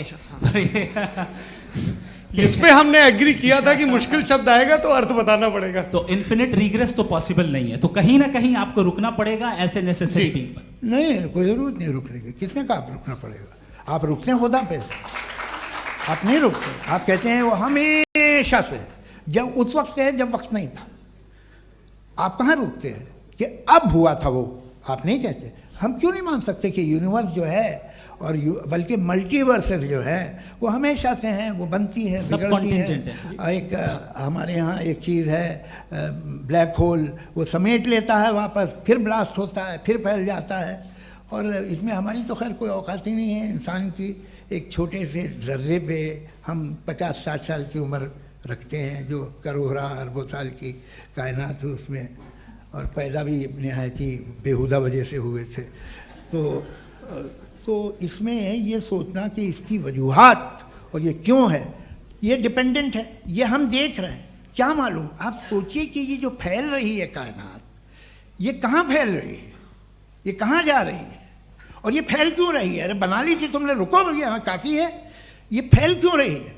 ये और कौन सी कायनात जिसे मैं दूरबीन से देखता हूँ तो 2 बिलियन लाइट ईयर पे है, उससे मेरा कोई वास्ता ही नहीं है। 2 बिलियन ईयर यानी अगर मैं 80,000 माइल्स पर सेकेंड से चलूँ तो 20 करोड़ साल में वहाँ पहुँच जाऊँगा। इसकी ज़रूरत क्या थी? ये दुनिया, ये कायनात तो इंसान अशरफुल मखलूक़ात के लिए बनाई गई ना। तो ये सब ये टर्म समझ में नहीं आया, इसमें कोई ख़ास समझने वाली बात थी भी नहीं। ये जो अल्टीमेट कहा यह जाता है कि ये जो पूरी यूनिवर्स है, ये जो दुनिया है, ये इंसान के लिए बनाई गई। अच्छा, ये सब इंसान के लिए, क्यों साहब? सही है ना? बिल्कुल, लेकिन इसका ये मतलब नहीं कि किसी चीज के पीछे रीजन आपको नहीं पता तो रीजन नहीं है, इसे कहते हैं नहीं, मुझे नहीं पता, लेकिन मेरी जिम्मेदारी नहीं है। वो बिल्कुल सही कहा था उसने, बर्टन रसल ने। आपने उसे मजाक में टाल दिया कि भाई आप एक दावा कर रहे हैं, मैं क्यों कहूं कि ये गलत है दावा? आप प्रूफ कीजिए, मेरे पे जिम्मेदारी ही नहीं है, मैंने थोड़ी कहा है। आप प्रूफ कीजिए कि ये सही है। आप आर्ग्यूमेंट ऑफ कंटिंजेंसी का जवाब ही नहीं दे रहे हैं। पूछना चाहेंगे? आप सवाल पूछना चाहेंगे मुफ्ती साहब से?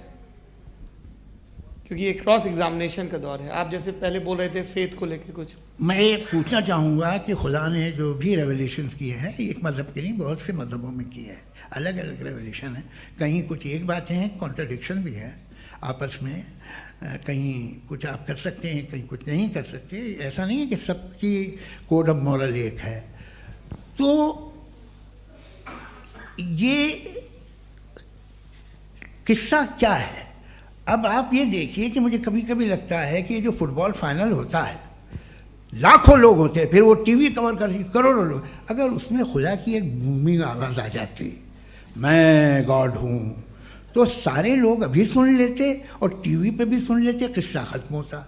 ये इतनी राजदारी क्या है कि तुम सामने कुछ तो सबूत दे दो हमें सॉलिड। ये कह रहा साहब ये यूनिवर्स कैसे बनी, इससे मसला क्या हल होगा? मैं पूछूंगा आपसे खुदा कैसे बना? क्यों नहीं पूछूंगा कैसे बना? बल्कि वो तो कायनात से कहीं ज़्यादा इंटेलिजेंट है, कायनात से कहीं ज़्यादा कॉम्प्लेक्स। जी वो हमेशा से है, आप कहेंगे मैं मान लूँगा। अच्छा, दोयम वो कादिर मुतलक, यानी कादिर मुतलक का मतलब ओमनीपोटेंट, वो जो चाहे कर सकता है। आपको नौकरी दिलवा सकता है, आपकी अच्छी जगह शादी करवा सकता है, आपके पड़ोसी का मुकदमा हरवा सकता है, आपको जिता सकता है, सब काम करता है। थोड़ा सा माइक क्लोज जी। वो इस दुनिया को चला कैसे रहा है? ये दुनिया कैसे चल रही है? आपको इस पर हैरत नहीं होती? या क़यामत के बाद कभी एक जस्टिस होगा, जब ये बच्चा मर चुका होगा जिसकी धज्जियाँ उड़ गई बम से, इसको इंसाफ मिलेगा तब? अच्छा, अब जवाब दूं? हाँ जी। मैं वही इसीलिए आप की तरफ। सबसे पहले आपने रेवलेशन और स्क्रिप्चर्स की बात की, इस पे मैं बात कर सकता हूं, लेकिन आज नहीं करूंगा चूंकि वक्त कम है, कभी और इस पे डिस्कस करेंगे। मैं तैयार हूं उस पे भी बात करने के लिए। ये अभी से राउंड 2 की भूमिका तय हो रही है। Does God exist round 2? चूंकि आज गॉड के एग्जिस्टेंस पे बात है तो मैं उसी के रिलेटेड जो है आपके सवालात को एंटरटेन भी करूंगा और मैं भी पूछूंगा। आपने कहा कि आपने साबित ही नहीं किया, जबकि आर्ग्यूमेंट ऑफ कॉन्टिजेंसी बुनियादी आर्ग्यूमेंट है। आप मुझे कॉन्टिजेंसी का मतलब बताइए, आपका मतलब क्या? कॉन्टिजेंसी कॉन्टिजेंसी का मतलब यह हुआ कि हर वो वजूद जो किसी भी चीज का पाबंद है, हर वो वजूद या हर वो चीज जो अपने एग्जिस्टेंस में किसी भी चीज के पाबंद है और उससे बाउंड है, उसको उसकी ज़रूरत है, उस पर डिपेंड करती है, तो जाहिर सी बात है कि उसका कोई ना कोई कॉज होता है। ये तो अक्ल की बात है, ये आप रीजनिंग की बात करते हैं, मैं वही कर रहा हूँ। दूसरी चीज़ आपने ये बात कही कि इतने बिलियन लाइट ईयर्स दूर है, उसका मेरा क्या लेना देना। फिर मेरे ख्याल से आपको ये नहीं कहना चाहिए I think therefore I am an atheist. आपको सोचना चाहिए, सिर्फ आप एक लिमिटेड दायरे में रहकर नहीं सोचें बल्कि बाहर निकलकर सोचें। आपने तीसरा सवाल किया, आपने 2-3 सवाल एक साथ। ऐसी बातें ना कीजिए, कुछ लोगों को इतराज हो जाएगा आप पे कि आप कुछ भी सोचिए, ये इजाज़त आपको है नहीं, मुझे है।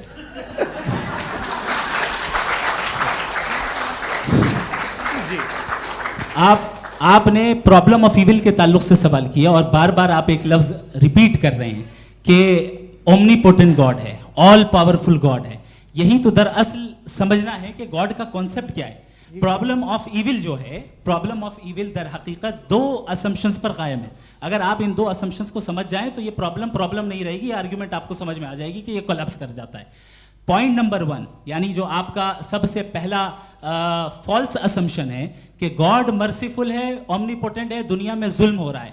लेकिन आपको ये समझना चाहिए कि हमारे वर्ल्ड व्यू के मुताबिक गॉड सिर्फ ओमनीपोटेंट और सिर्फ मर्सीफुल नहीं है, बल्कि वो ऑल वाइज भी है और वो ऑल नोइंग भी है। उसके हर काम के पीछे हिकमत और विजडम है। ये कोई जरूरी नहीं है कि वो हिकमत और विजडम आपको समझ में आए या मुझे समझ में आए। अगर आप जो समझ रहे हैं उसके मुताबिक आप फैसला कर रहे हैं, ये लिमिटेड पर्सपेक्टिव से आर्ग्यूमेंट है। और इस चीज को हम अपनी दुनिया में, अपने लाइफ में, डेली लाइफ में इस प्रिंसिपल को एक्सेप्ट करते हैं। हम जब किसी डॉक्टर के पास जाते हैं, डॉक्टर के पास जाकर वो अगर उसने हमें कोई दवाई दी है तो हम ये तो नहीं कहते कि जब तक आपके पास जितना नॉलेज और जितना विजडम नहीं है, आपने क्यों ये दवाई दी है, तब तक हम इस चीज को एक्सेप्ट नहीं करेंगे। नहीं कहते, हम उसकी अथॉरिटी को तस्लीम करते हैं। क्यों? क्योंकि उसकी हम जानते हैं कि वो नॉलेजेबल है, वो विजडम वाला है, हमसे ज्यादा नॉलेज और हमसे ज्यादा विजडम है। बताएं सर। नहीं, डॉक्टर में और खुदा में बड़ा डिफरेंस है। डॉक्टर पढ़ा लिखा होता है, एक तो मैं उसकी बात सुनूंगा। दोनों ये नहीं, कुछ जवाब तो ये भी नहीं है सर। प्लीज, अगर सब ऑडियंस से बोलने लगेंगे तो फिर मतलब नहीं सिविलाइज्ड बहस का। मतलब आप ये कहें कि चूंकि आप डॉक्टर पे बिलीव करते हैं इसलिए खुदा पे बिलीव कीजिए, क्या ये मिसाल आपको समझाने के लिए आर्गुमेंट है, इस पे आपको एतराज नहीं है। तो सिंपल बात ये है कि मैं अगर ये यकीन कर लूँ कि एक ओमनीपोटेंट, उसकी मसलहत है, ये जो बच्चे मर रहे हैं ये मसलहत है उसकी, मुझे नहीं चाहिए थी मसलहत। उसकी मसलहत नहीं, यही तो समझना है, मतलब एक्सपीरियंस। अच्छा, इस आपने अभी मेरी बात पूरी सुनी नहीं। मैंने कहा आपका पूरा आर्ग्यूमेंट दो फॉल्स असम्पशंस पर है। एक फॉल्स असम्पशन मैंने बता दिया, दूसरा फॉल्स असम्पशन ये है कि इस दुनिया में इविल के होने का कोई गुड रीजन नहीं है, जबकि हमारे पास बाज रीजंस मौजूद हैं, हमारे पास बाज वजूहात मौजूद हैं। अगर इस दुनिया में इविल ना हो तो आप गुड को डिफाइन कैसे करेंगे? अगर जुल्म ना हो आप इंसाफ को समझेंगे कैसे? अगर तारीकी ना हो तो आप लाइट को समझेंगे कैसे? बहुत अच्छे। अभी और सुन लें, अभी और बाकी है। ये तो बात बहुत पसंद आई साहब मुझे, कि जब तक रेप ना हो तब तक औरतों की इज्जत का ख्याल आपने मेरा जवाब पूरा सुना ही नहीं। जब तक के बच्चों का कत्ल ना किया जाए तब तक आपको बच्चों की मासूमियत की इज्जत। आपने पूरा जवाब सुना ही नहीं। क्या बात है, क्या आपने नुक्ता निकाला? आपने पूरा जवाब सुना ही नहीं। आप सुन लें, मेरी बात सुन लें। ये मैंने आपको एक चीज बताई। दूसरी चीज, इस दुनिया में हम आए हैं टेस्ट के लिए, हमारा टेस्ट हो रहा है और हर इंसान का अलग अलग अंदाज में टेस्ट होता है। और इस दुनिया में अगर इविल मौजूद है तो वो इविल जरिया है हमारे अंदर ह्यूमन नोबल क्वालिटीज को डेवलप करने का और अलग अलग फील्ड में प्रोग्रेस करने का। और अगर हमारे अंदर और इस दुनिया में इविल नहीं होता तो बताइए टेस्ट का मतलब क्या होता? अगर मैं अपने स्टूडेंट को एमसीक्यूज दूं और उसमें सिर्फ राइट आंसर लिख कर दे दूं और कहूं तुम्हारा टेस्ट हो गया, ये मीनिंगलेस है। इस दुनिया में अगर हम टेस्ट के लिए आए हैं तो जाहिर है गुड एंड इविल दोनों मौजूद है। तो अगर गुड एंड इविल दोनों मौजूद है तो ये इविल भी खुदा का बनाया हुआ है? जी हाँ, खुदा का बनाया हुआ है। लेकिन अच्छा, चलो अच्छी बात। जी बिल्कुल, तो बिल्कुल खुदा ने बनाया। अभी तो ये है कि जो मेजॉरिटी है दुनिया में वो इविल है, तो ये खुदा एक्चुअली इविल के साइड पे लग रहा है मुझे। बिल्कुल भी नहीं, मैं बताता हूं। मेजॉरिटी में तो वो है। क्या बात कर रहे हैं भाई आप? कोई भी जो मुंसिफ होगा, चाहे आपका अपना घर हो जिसके आप सबसे बड़े हैं, चाहे आपकी ऑर्गेनाइजेशन हो जो आप चलाते हैं, वहां पर आप इविल रखेंगे साबित करने को कि बाकी लोग शरीफ हैं? मेरी बात सुन, क्या ये आर्ग्यूमेंट ही गलत है? अगर कि जब तक के कोई इविल नहीं होगा तब तक के शरीफ आदमी शरीफ नहीं लगेगा। अगर एग्जामिनर गलत ऑप्शन दे रहा है तो एग्जामिनर इविल नहीं हो गया, जो गलत ऑप्शन को सेलेक्ट कर रहा है वो फेल होगा। क्रिएटर ने इविल को बनाया है लेकिन वो इविल नहीं है। अच्छा सुनिए मेरी बात, let me complete sir. Creator ने इविल को बनाया है टेस्ट के लिए, वो इविल नहीं है। इविल वो होगा जो उसे इख्तियार करेगा। छुरी को बनाने वाला गलत नहीं होता है, छुरी का गलत इस्तेमाल करने वाला गलत होता है। रेप को कैसे गलत इस्तेमाल करते हैं? रेप इंसान के फ्री विल का नतीजा है। ये रेप कैसे गलत इस्तेमाल होता है? ये मुझे अब सुन लें, अब सुन लें। गलत इस्तेमाल होता है। हाँ मैं बता रहा हूँ ना, कैसे गलत इस्तेमाल? मैं बता रहा हूँ जी। कि जो इविल इस दुनिया में मौजूद है उसके कई सारे तरीके हैं। एक तरीका इंसान का अपना फ्री विल है। अब अगर कोई रेपिस्ट रेप कर रहा है तो इसका गॉड का कसूर नहीं है, वो अपने फ्री विल का गलत इस्तेमाल कर रहा है, उसको सजा मिलनी चाहिए। अच्छा। और उसी के लिए जहन्नम बनाई गई है। ये फ्री विल का भी बड़ा चक्कर। आप जब कोई बुरा काम करते हैं या कोई बुराई होती है तो ये कहा जाता है कि ये फ्री विल है। 7 billion free wills are moving on this planet. 7 billion free will. और एक आदमी अपनी फ्री विल से मुझे कत्ल कर दे तो मैं खुदा की मर्जी से मरा हूँ कि इसकी फ्री विल की वजह से? मेरी मौत खुदा के हाथ है या ये फ्री विल वाले के हाथ है? खुदा ने फ्री विल का निजाम बनाया है और उस निजाम का गलत इस्तेमाल करके कोई आपको मार रहा है, इस्तेमाल करके मेरा कत्ल कर देता है। अब मेरी मौत का जिम्मेदार कौन है? वो इंसान जिम्मेदार है। वो इंसान। जी। तो ये कहना कि और उसको सजा मिलेगी।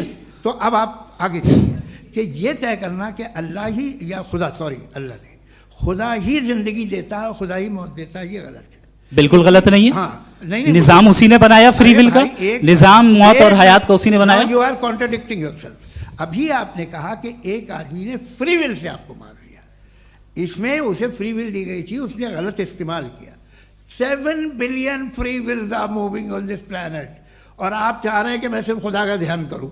ये 7 बिलियन फ्री विल्स को मुझे लुक आफ्टर करना पड़ेगा कि नहीं? ये तो तबाहियां कर रही हैं और तबाहियां ज़्यादा हो रही हैं। बिल्कुल। तो अगर आप बताएं अगर खुदा नहीं है फॉर एग्जाम्पल, तो आप इविल को कैसे डिसाइड करेंगे? यानी how can you define evil objectively without God? देखिए, दुनिया में 2 तरह के जानवर हैं। एक जो अकेले रहते हैं जंगल में और एक जो ग्रुप्स में रहते हैं। ग्रुप में जो भी रहेगा, चाहे वो आपका फाउंडेशन हो, चाहे कोई क्लब हो, चाहे कोई पॉलिटिकल पार्टी हो, चाहे कोई यूनिट हो, उसमें आपको इंटरैक्ट करने के रूल बनाने पड़ेंगे। यानी लोग तय करेंगे। लोग तय करेंगे। अगर लोगों ने ये तय किया कि किसी का रेप करना सही है, आप जस्टिफाई करेंगे? नहीं, आपका फाउंडेशन तो ये हो गया ना कि लोग ही विल डिसाइड करेंगे। नहीं, अरे दुनिया में ऐसे ग्रुप्स हैं जो रेप को जायज़ मानते हैं सर्टेन हालात में। मैं डिटेल में नहीं जानूंगा, आप भी जानते हैं। ये जो आईसिस वाले थे, इन्होंने क्या किया था, तो उन्होंने क्या किया उसका खुदा से कोई ताल्लुक नहीं है सर। मैंने सिंपल सवाल किया कि इविल को आप डिफाइन करते कैसे हैं? आइए वापस आइए जी। आप साथ में तभी रह सकते हैं जब कुछ आप ऐसे उसूल डेवलप करें जिसमें हर एक का बेसिक तहफ़्फ़ुज़, हर एक का बेसिक राइट हो और हर एक को कोई आराम मिले। यही तरीक़ा है किसी भी ऑर्गेनाइजेशन जिसमें एक से ज़्यादा लोग हैं और वो ऐसे चलती है ज़िंदगी। उसमें अगर आप गड़बड़ करेंगे तो तबाही होगी, नुकसान होगा, बर्बादियाँ आएंगी। और अगर उसमें आप घर ले लीजिए ना, एक हस्बैंड है, एक वाइफ है, बच्चे हैं, वालदा भी हैं, 2 बहनें भी हैं, एक भाई भी है। अब इसमें कोई निज़ाम आपको चाहिए साथ में रहने का और एक दूसरे पे भरोसा रहे, एक दूसरे के बहीख्वाह हों, एक दूसरे की मदद करें, ऐसी जिंदगी। सर आपकी बात आ गई। आप ये कह रहे हैं कि लोग डिसाइड करेंगे क्या सही है क्या गलत है, यही है? मेजॉरिटी डिसाइड करेगी क्या सही है क्या गलत है? अरे भाई बिल्कुल। मेजॉरिटी अगर ये कहे कि नाजी जर्मनी के साथ जिस तरह मेजॉरिटी थी कि जेनोसाइड करना सही, आप जस्टिफाई करेंगे? उस वक्त आपका ये सवाल सिर्फ उसके बाद क्लोजिंग। हाँ, उस वक्त प्लेनेट पे जो लोग थे, उनमें कितने लोग हिटलर को सही समझते? अच्छा, प्लेनेट की मेजॉरिटी तय करेगी, सोसाइटी की नहीं। प्लेनेट की मेजॉरिटी गॉड के एग्जिस्टेंस को सही मानती है, आप क्यों नहीं मानते?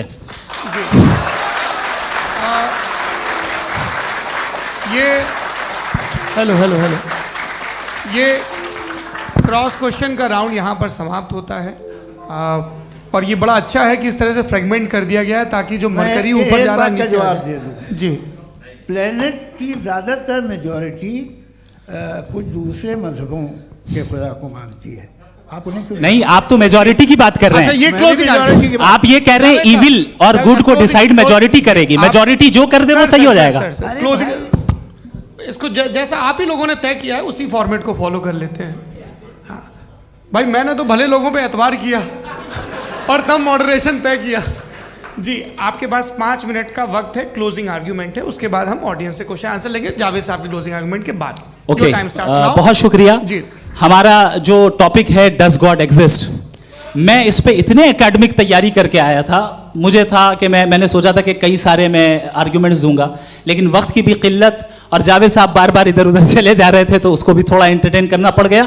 डज गॉड एग्जिस्ट पे मैं एक ही आर्ग्यूमेंट दे पाया, आर्ग्यूमेंट्स बहुत हैं और डेफिनेटिव आर्ग्यूमेंट्स हैं, और मेरे आर्ग्यूमेंट को किसी एक राउंड में भी इन्होंने एंटरटेन नहीं किया और रेफ्यूट नहीं किया, एक राउंड में भी नहीं, एक राउंड में भी नहीं, और ना ही अभी अभी आपका क्लोजिंग आर्ग्यूमेंट आएगा, नहीं, वो बता देना। Argument of contingency sir. अरे मैं आपसे कई बार कह चुका हूँ कंटीजेंसी का मतलब अब मैं कैसे समझाऊं आपको, आपस में, हाँ, आप और कितने आसानी से समझाऊं मैं, मुझे तो नहीं समझ में आ रहा है। बस आप अपनी आर्ग्यूमेंट ऑफ कंटीजेंसी उर्दू में बोल सकते हैं। हाँ, आप अपनी बात पूरी कर लें जी, आखिरी 4 मिनट। दूसरी चीज, just a minute please ma'am, can I talk? दूसरी चीज ये है कि आपने एक तो इसका जवाब नहीं दिया, दूसरा आपने गॉड के ना होने पर कोई डेफिनेटिव आर्ग्यूमेंट नहीं दिया, सिर्फ मजहब पे बात कर रहे हैं आप। मजहब तो आज हमारा टॉपिक ही नहीं था, आज तो हमारा टॉपिक हो, आप मजहब से ले लेकर आईएस तक चले गए, भाई हमारा क्या ताल्लुक है उससे, वी कंडेम देम, और उसका गॉड से क्या ताल्लुक है? अगर कोई गलत काम कर रहा है, किसी ने किसी को कत्ल किया, किसी ने किसी का रेप किया, उसको सजा मिलनी चाहिए, और आपके पास कोई भी rational strong foundation of morality नहीं है। आपने कहा कि मेजॉरिटी तय करेगी सोसाइटी की, वो सही होगा, मैंने कहा हिटलर को फिर आप सही कहेंगे, नहीं नहीं नहीं नहीं, प्लैनेट की सोसाइटी की मेजॉरिटी तय करेगी, तो प्लैनेट की मेजॉरिटी गॉड के एग्जिस्टेंस को मानती है, आप कह रहे हैं ये रिलीजियस है, तो यानी आपके पास कोई स्ट्रॉन्ग फाउंडेशन नहीं है ऑब्जेक्टिव मोरालिटी का। ऑब्जेक्टिव मोरालिटी का अगर कोई फाउंडेशन है तो वो सिर्फ गॉड है, गॉड है, गॉड है। थैंक यू जी। ये मुफ्ती शमाइल नदवी साहब का क्लोजिंग आर्ग्यूमेंट था। अब हमारे पास जी, मैं जी ये बड़ा अच्छा है कि दोनों लोगों को मॉडरेटर से शिकायत भी और बोल रहे भाई हमारी शाबाशी भी तो करते चलो। अब मेरी बात जी, आपके पास जावेद अख्तर साहब 5 मिनट का वक्त है, ये आपका क्लोजिंग आर्ग्यूमेंट है, टाइम रीसेट कर दें जी। देखिए, बहुत सारी बातें हैं। गॉड का डेफिनेशन दुनिया के किसी भी रिलीजन में है कि वो ओमनीपोटेंट है, ओमनीप्रेजेंट है, he is just, he is kind, he loves you and so on.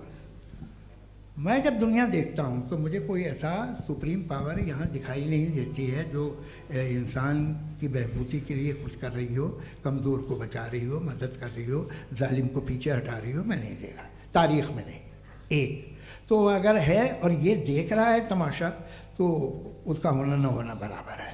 दोयम ये कि ये जो है, जब आप ये कहते हैं कि कायनात जिसकी कंटीजेंसी है, मैं देखिए वो लफ्ज़ इस्तेमाल किया मैं, तो ये कैसे हो सकती है भाई? और फ़ौरन आप सरेंडर कर देते हैं कि जाहिर है कि इसका बनाने वाला तो इससे 10,000 गुना था कॉम्प्लिकेटेड होगा, उस पर आपके होने पे कोई इतराज़ नहीं है। उसे वो टाइमलेस है, वो पहले से था, टाइम तो बहुत बाद में आया, ये सब आप मानने को तैयार है, जिसका आपके पास कोई सबूत नहीं, आपके पास कोई रीज़न नहीं है। आपकी तारीख क्या है मज़हब होगी, बिलीफ की, जो खुदाओं का बिलीफ है, ये कॉन्स्टेंटली गलत साबित होता रहा है। मतलब आप कहें कि अरिस्टोटल के ज़माने में तो सब जाहिल थे, वो भी इतने ही यकीन से खुदा पे यकीन रखते थे, जो अब नहीं रहा, ये भी नहीं रहेगा, आप लिख लीजिए। और इसके आसार आपको दुनिया में दिखाई देना शुरू हो चुके हैं। ये बहस क्या आज से 100 साल पहले इस तरह हो सकती थी? यहाँ तक तो आपको हम ले आए हैं। तो सर अरे इनको मदद की ज़रूरत नहीं भाई, ये सेल्फ सफिशिएंट आदमी है, आप क्यों इनकी मदद कर रहे हैं? Sir please. तो ये जो है तमाम बातें अपनी जगह हैं। ये एक पैकेज है। आप अकेले, कोई आदमी ऐसा नहीं जो सिर्फ गॉड को मानता हो, उसके साथ बहुत पैराफर्नेलिया आता है, अलग अलग पैराफर्नेलियाज आते हैं। They have always created chaos in the society. मैं तो आपको सीधा ऑफर देता हूँ कि दुनिया में 10 इम्पॉर्टेंट बिलीव्स हैं। आप एक मानते हैं, 9 नहीं मानते, 9 में आप एथीस्ट हैं, 9 को आप बिल्कुल रीजनेबली मेरी तरह देखते हैं। तो 90 मजहबी आदमी भी 90% एथीस्ट है, वो दूसरे खुदा नहीं मानता, एक खुदा मानता है अपना वाला, बाकियों को कहता है गलत है। अगर आप मानना ही बंद कर दें तो आपका 10% चांस है कि आप सही हैं और 90% चांस है कि आप गलत हैं। मेरा मशवरा है आप मानना छोड़ दिए तो 50% चांस होगा कि आप सही हैं और 50% चांस होगा, 40% आप गेन करेंगे बाय बिकमिंग एन एथीस्ट।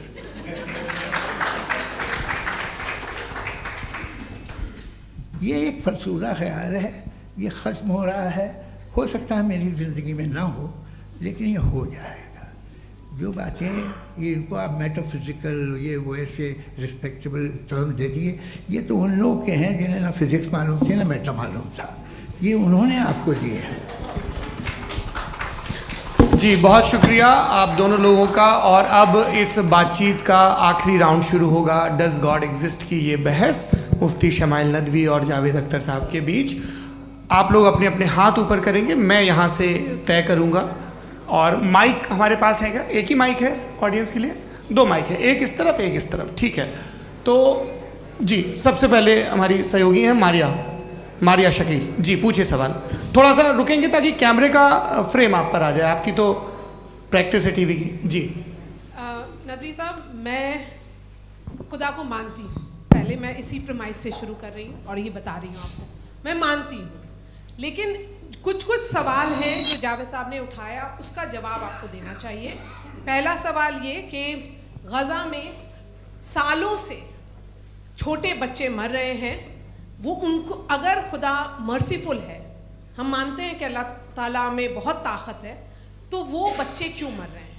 दूसरी बात ये कि अगर कंटिजेंसी की जो आप बात करते हैं, पूरे मुस्लिम ममालिक मिल करके भी उन गज़ा के बच्चों को क्यों नहीं बचा पा रहे हैं? क्योंकि अगर वो चाहते, क्योंकि अल्लाह ताला उन पर हुकूमत करते हैं, सब पर हुकूमत करते हैं, तो वो उनको क्यों नहीं बचा? जी थैंक यू वेरी मच। बहुत अच्छा किया आपने इस चीज़ को जिक्र कर दिया, मैं इसको और अच्छे से एक्सप्लेन करने की कोशिश करता हूँ। देखें, जहाँ तक आपने कहा कि गज़ा के बच्चों को मारा जा रहा है, देखिए 2 वर्ल्ड व्यू है, एक एथीस्टिक वर्ल्ड व्यू, एक थीस्टिक वर्ल्ड व्यू है। बच्चे मर रहे हैं दोनों वर्ल्ड व्यू में, लेकिन हमारा वर्ल्ड व्यू कह रहा है कि रिकॉम्पेंस है, ये कह रहे हैं कि उनका मरना बेकार जाने वाला है, कोई उसका रिकॉम्पेंस नहीं है, चूंकि इनके यहाँ आखिरत और अल्लाह का कोई तसव्वुर या गॉड का कोई तसव्वुर नहीं है। आपने ये सवाल किया कि गॉड मर्सीफुल है, क्यों नहीं रोकता? ये मैंने बताया कि ये मिसकंसेप्शन है लोगों के दरमियान कि गॉड को सिर्फ मर्सीफुल और ओमनीपोटेंट समझते हैं। गॉड के सिर्फ यही 2 एट्रीब्यूट्स नहीं हैं, गॉड के कई सारे एट्रीब्यूट्स हैं, उनमें से अल हकीम भी है, उनमें से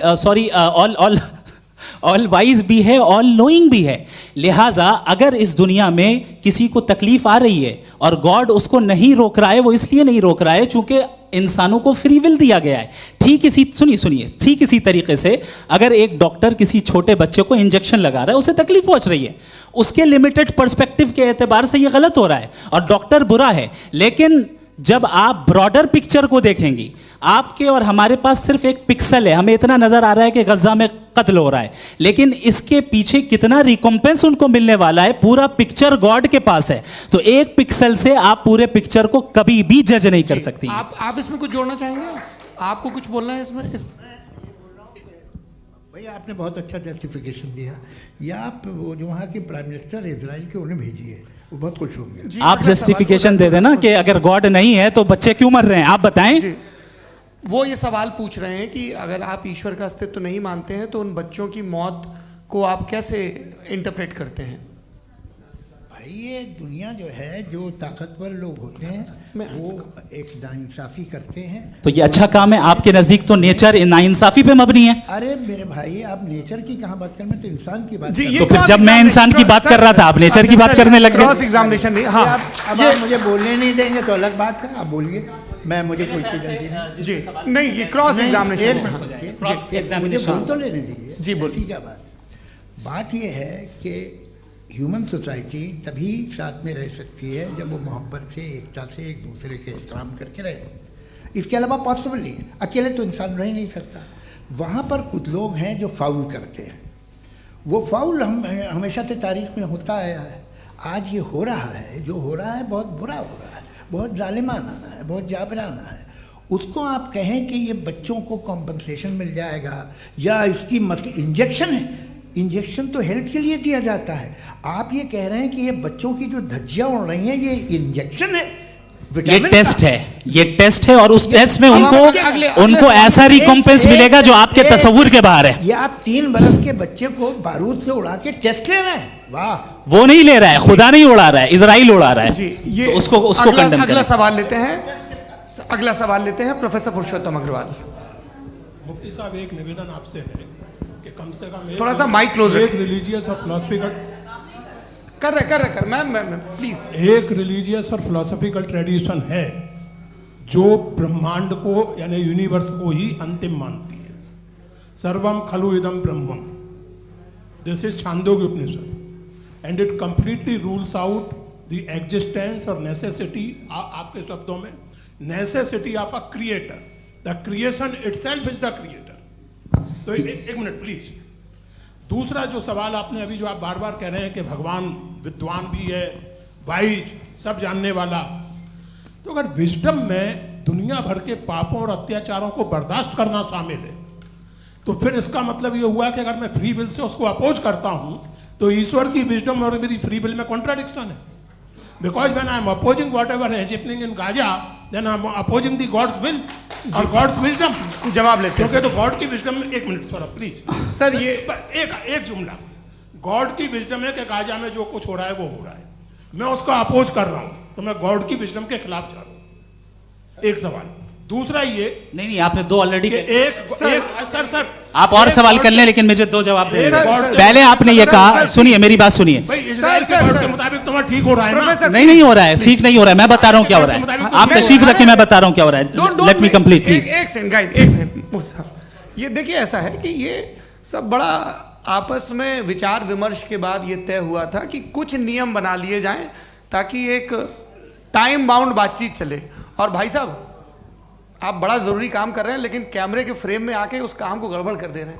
ठीक है गुरु, अब मेरे को कहीं का गुस्सा कहीं निकालना था, सॉरी। नहीं, कोई गुस्सा नहीं है जी। तो प्रोफेसर ने सवाल पूछे, आप उनके जवाब दें, और थोड़ा ये सब लोग थोड़ा ख्याल रखें भाई, सवाल संक्षिप्त रखें जी। आपने 2 सवाल किया। सबसे पहला ये कहा कि हमारे पास ये कॉन्सेप्ट है कि ये यूनिवर्स खुद नेसेसरी बीइंग है, creation itself is the creator. How irrational is this कि मैं एग्जिस्ट करूंगा बाद में, लेकिन अभी एग्जिस्ट कर भी रहा हूं, यानी एक ही टाइम में एग्जिस्ट भी कर रहे हैं, नहीं भी कर रहे हैं। This is not true. दूसरी चीज, आपने कहा कि अगर इजराइल में, सॉरी माफ कीजिएगा, Israel doesn't exist, occupied Palestine में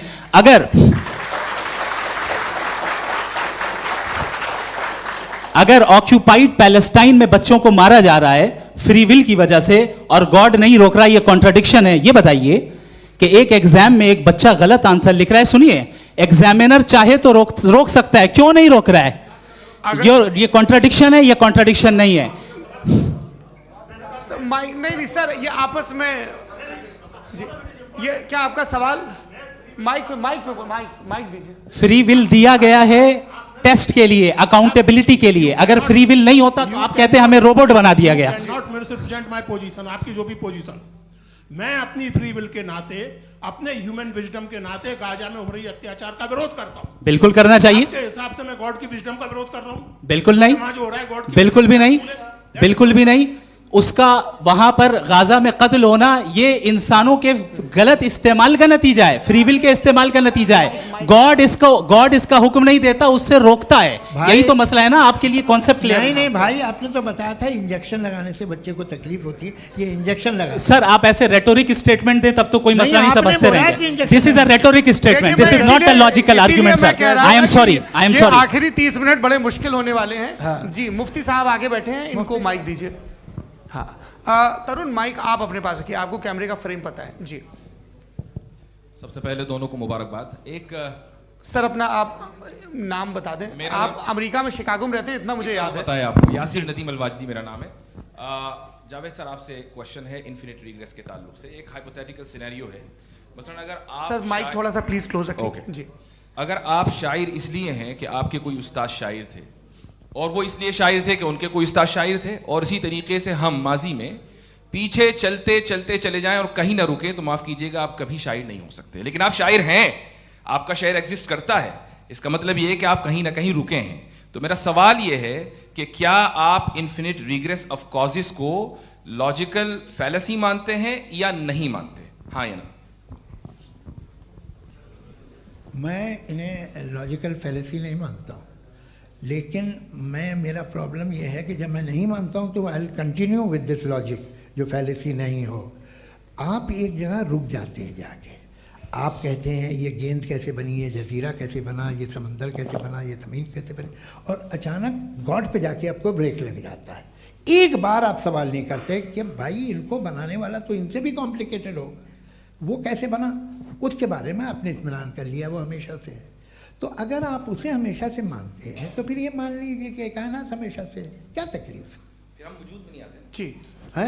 हम मौजूद नहीं। अच्छा सर क्यों नहीं होता? मैं बताऊंगा, प्लीज प्लीज। जैसे मैंने मिसाल दी आपके शेर, आपका शेर कभी वजूद में ना आता अगर शायर इसी तरह चलते रहते हमेशा। जी माइक मेरे ख्याल से एक सेकंड, इन्फिनिट रिग्रेस का कॉन्सेप्ट क्लियर नहीं हो पाया, ऐसे रहने दें, लेट्स मूव ऑन सर। ठीक है, हाँ थोड़ा सा मॉडरेटर का भी ख्याल रखें। नहीं आपने तो रखा है, आपने रखा है।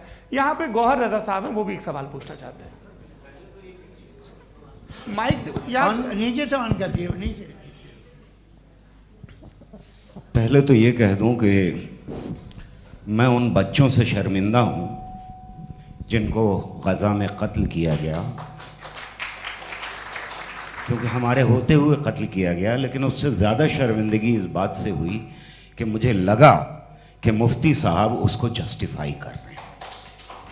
बिल्कुल भी नहीं, आप बहुत ही गलत, मुझे लगा मैं गलत हो सकता हूं। बिल्कुल गलत। मैं सवाल पूछ रहा हूं, सवाल मैं सवाल पूछ रहा हूं। मैं जावेद भाई से डिसएग्री करता हूं। एक सेकंड देखिए, अगर देखिए ऐसा, एक सेकंड आप सर वेट, अरे आप कुछ मेरे पहले मुझे अपनी बात कह लेने दीजिए।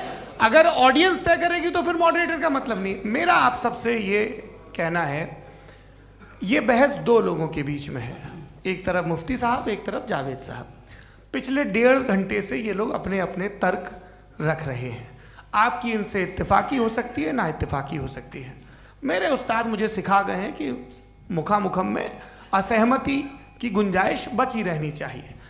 अगर मैं आपकी बहुत इज्जत करता हूं गौहर साहब, आपने जो कमाल की किताबें लिखी, साइंटिफिक टेम्परामेंट, लेकिन मेरी ये गुजारिश है आप सबसे कि यदि आप इन लोगों ने जो बोला उन पर टिप्पणियां करेंगे तो ना वक्त की पाबंदी रहेगी, ना वो अनुशासन।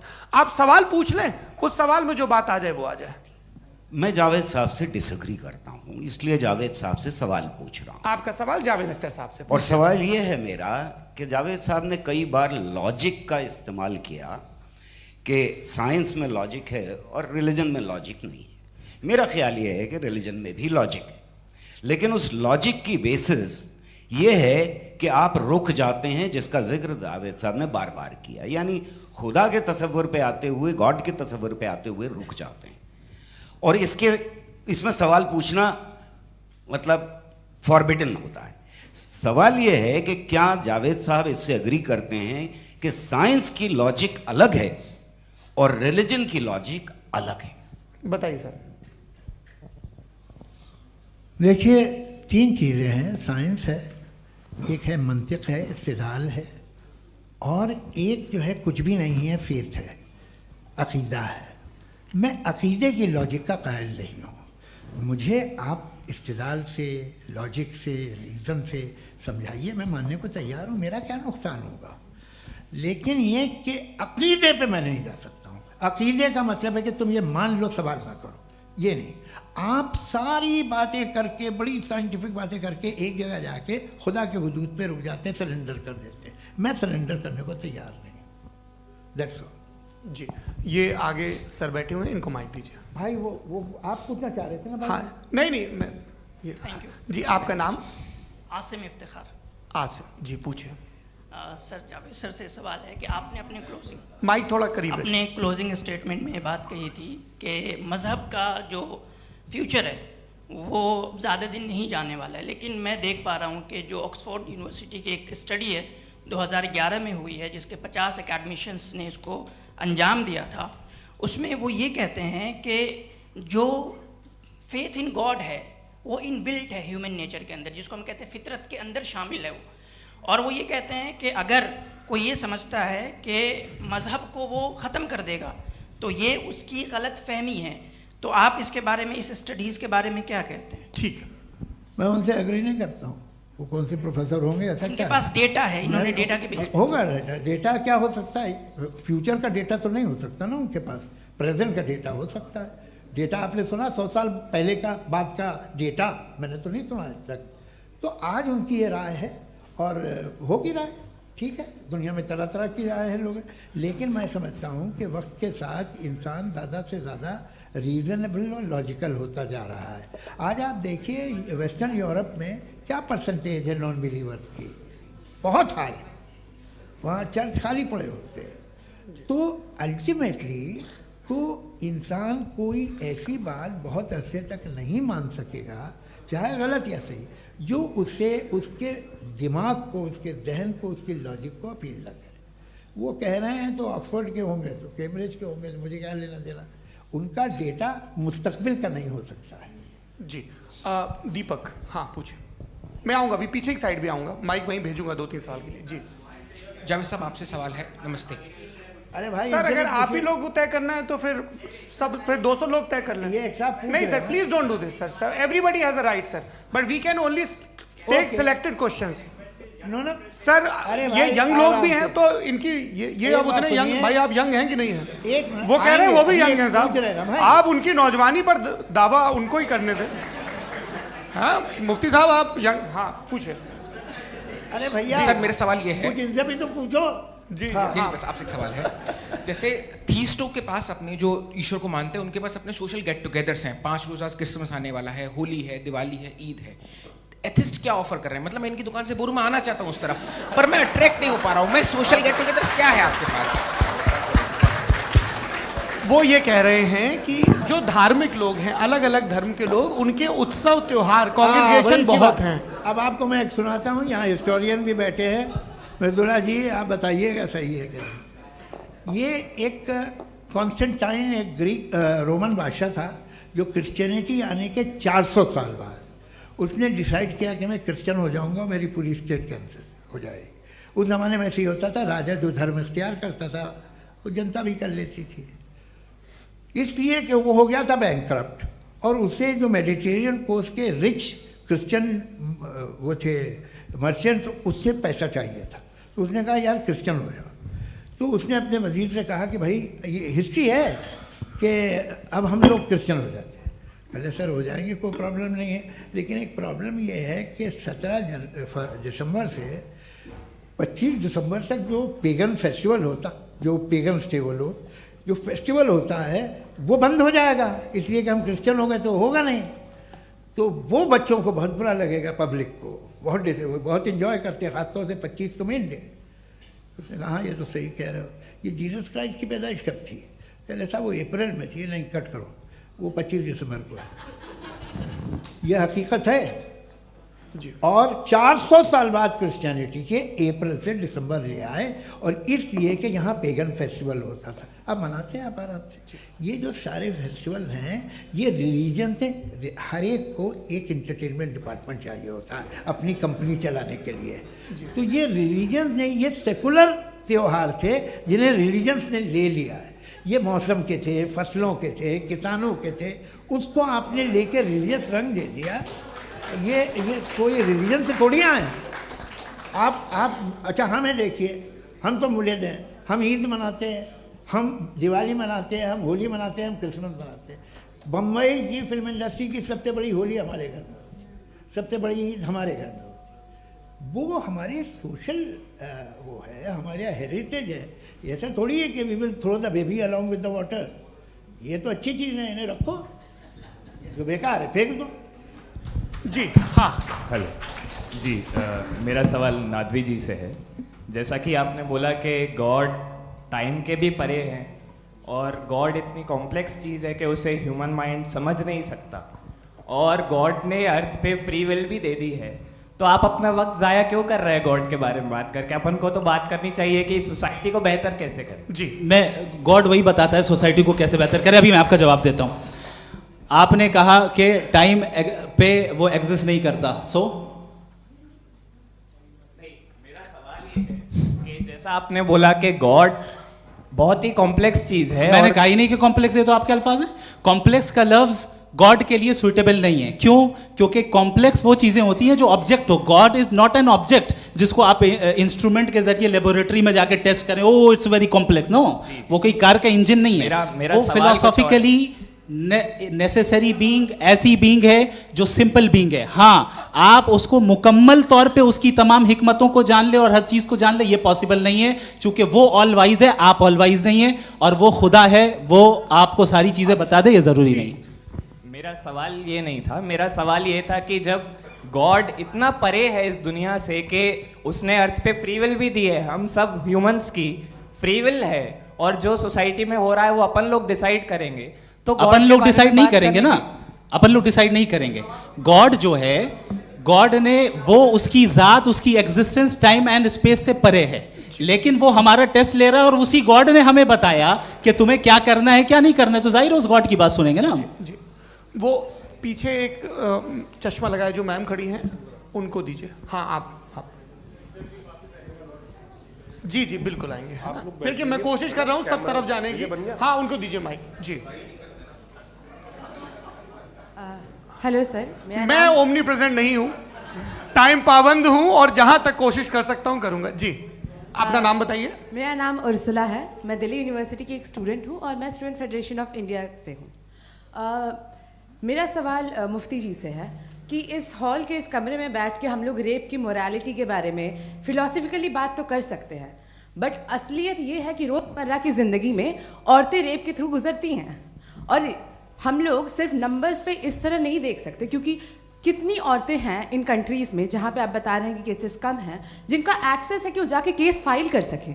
कितनी औरतें हैं जो जिनको काम करने की आज़ादी है उन कंट्रीज़ में। यूरोप में ये आज़ादी आ गई, यूरोप में ये रूल्स आ गए, तो हम आज उसके बारे में बात कर पा रहे हैं। जी, जवाब। आपने ये कहा कि कमरे में बंद होकर हम लोग इस पर फिलोसफिकली बात कर सकते हैं, लेकिन हकीकत में क्या हो रहा है, वो ग्राउंड लेवल पे क्या हो रहा है जो बहुत गलत हो रहा है, और वो सफ़र कर रही हैं। आई एग्री, बहुत गलत हो रहा है, और जो गलत हो रहा है उसको हमें रोकना है। और क्यों रोकना है, वो गलत क्यों है?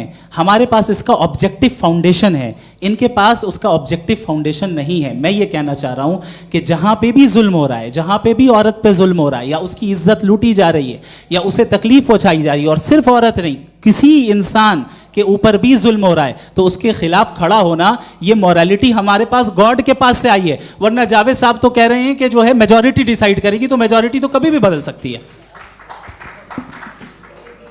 क्या आप हाँ। ये थोड़ी सी आपको गलतफहमी है। मैं अगर मेरे जुमले से ये मदना निकला या मैंने कहा, तो ये जुमला मैं वापस लेता हूँ। ये मेरा मतलब ही नहीं था कि मेजॉरिटी डिसाइड करेगी। मेजॉरिटी डिसाइड करे तो दुनिया में बड़ी, वैसे आपने कहा था ये जुमला। अच्छा, हो सकता है, मैं मान रहा हूँ, बाद में रिकैप कर लेंगे। अरे एक सेकंड, मैं अपनी एक्सप्लेनेशन देता हूँ।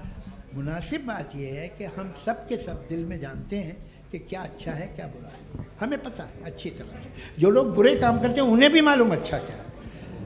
यही तो सवाल था हजरत कि फिर ये मोरालिटी आई कहाँ से? Cross examination. हाँ जी, हाँ। मोरालिटी साथ रहने की डिजायर से आई है, यानी साथ रहकर जो कुछ कह दे, जो कुछ कर दे, वो हो जाएगा? नहीं, तो आप कायदे से रही कर सकते हैं जब तक लोगों में मोरालिटी हो, वरना क्यास हो जाएगा। ये आपको कैसे पता?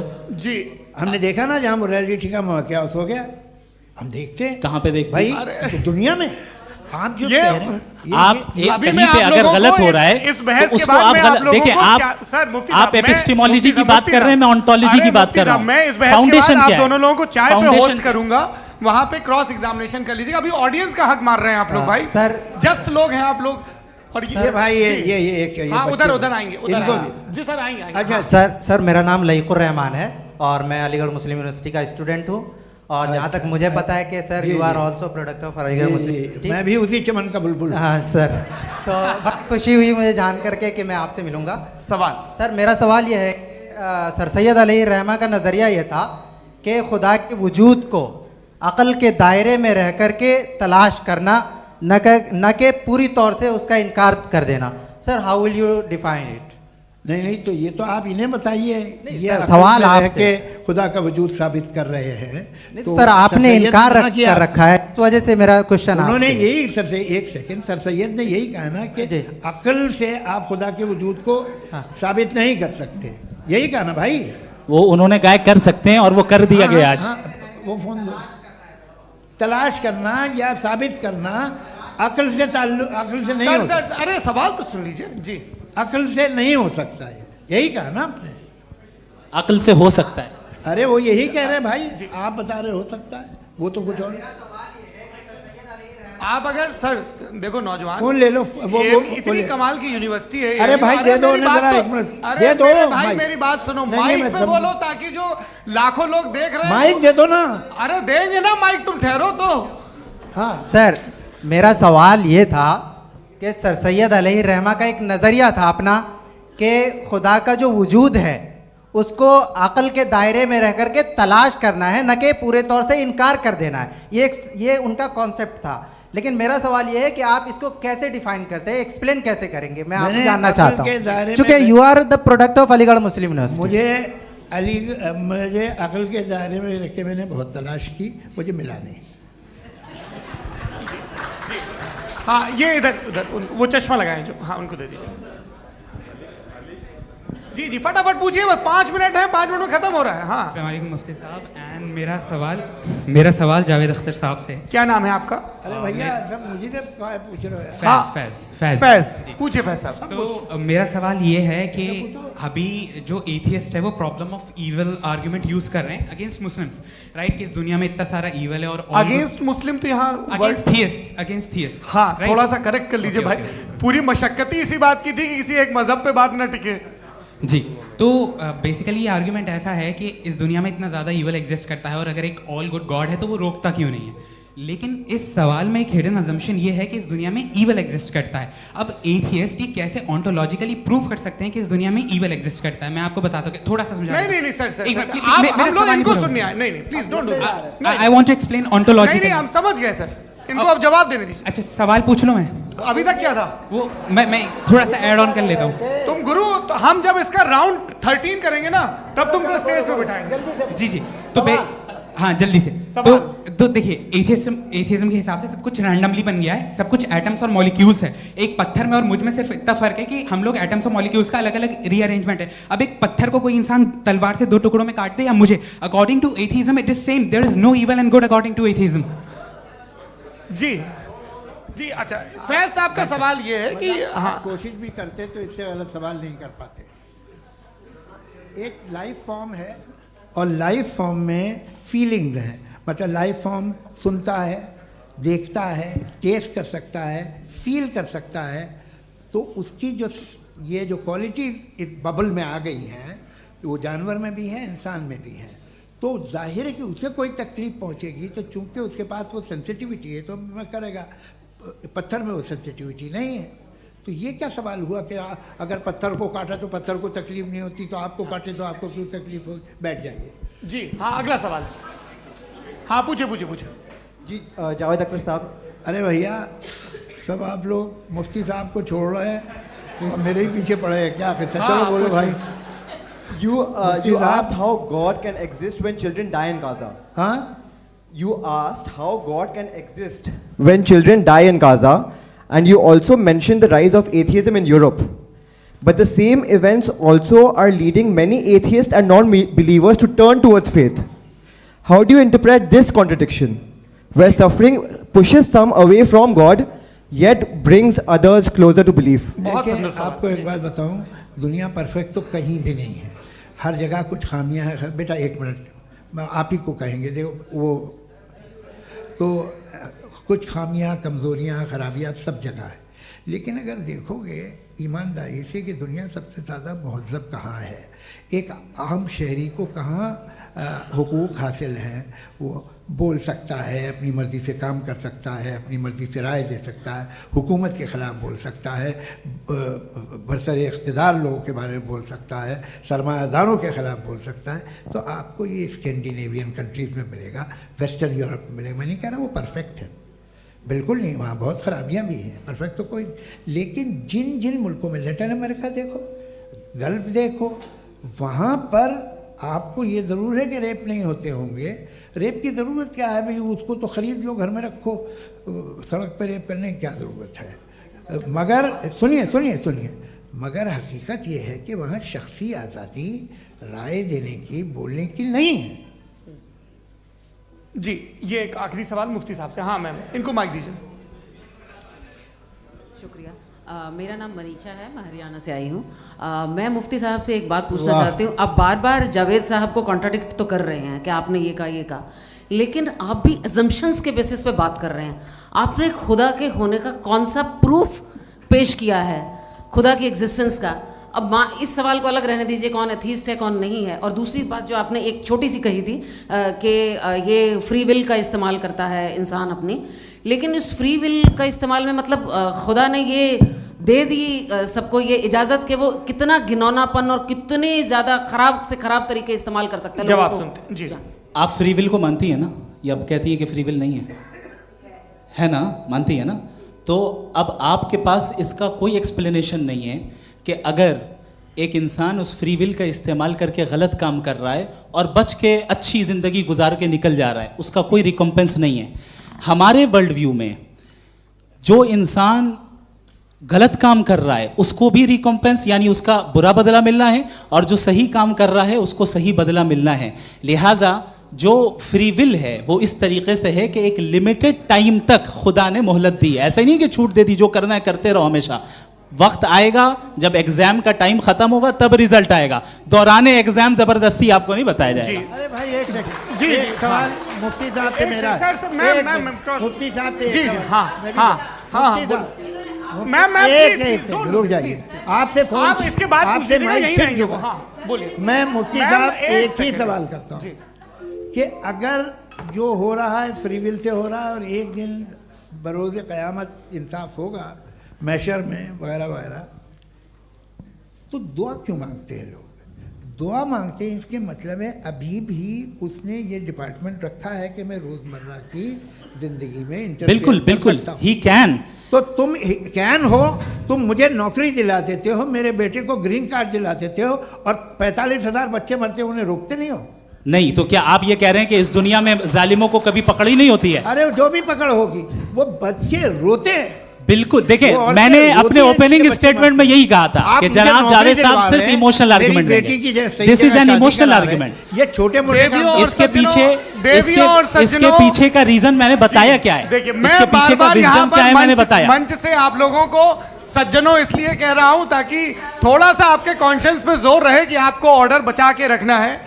वक्त तय हुआ था, ये वक्त पूरा हुआ, आपने इतने धैर्यपूर्वक सुना, मैं आप सबका बहुत बहुत शुक्रगुजार हूं। यदि इन दोनों विद्वानों की इच्छा होगी तो कभी हम इस बातचीत का राउंड 2, राउंड 3, यही तो देखिए खूबी है इंसान की कि बहस मुबाहसे में वो पड़ा रहता है।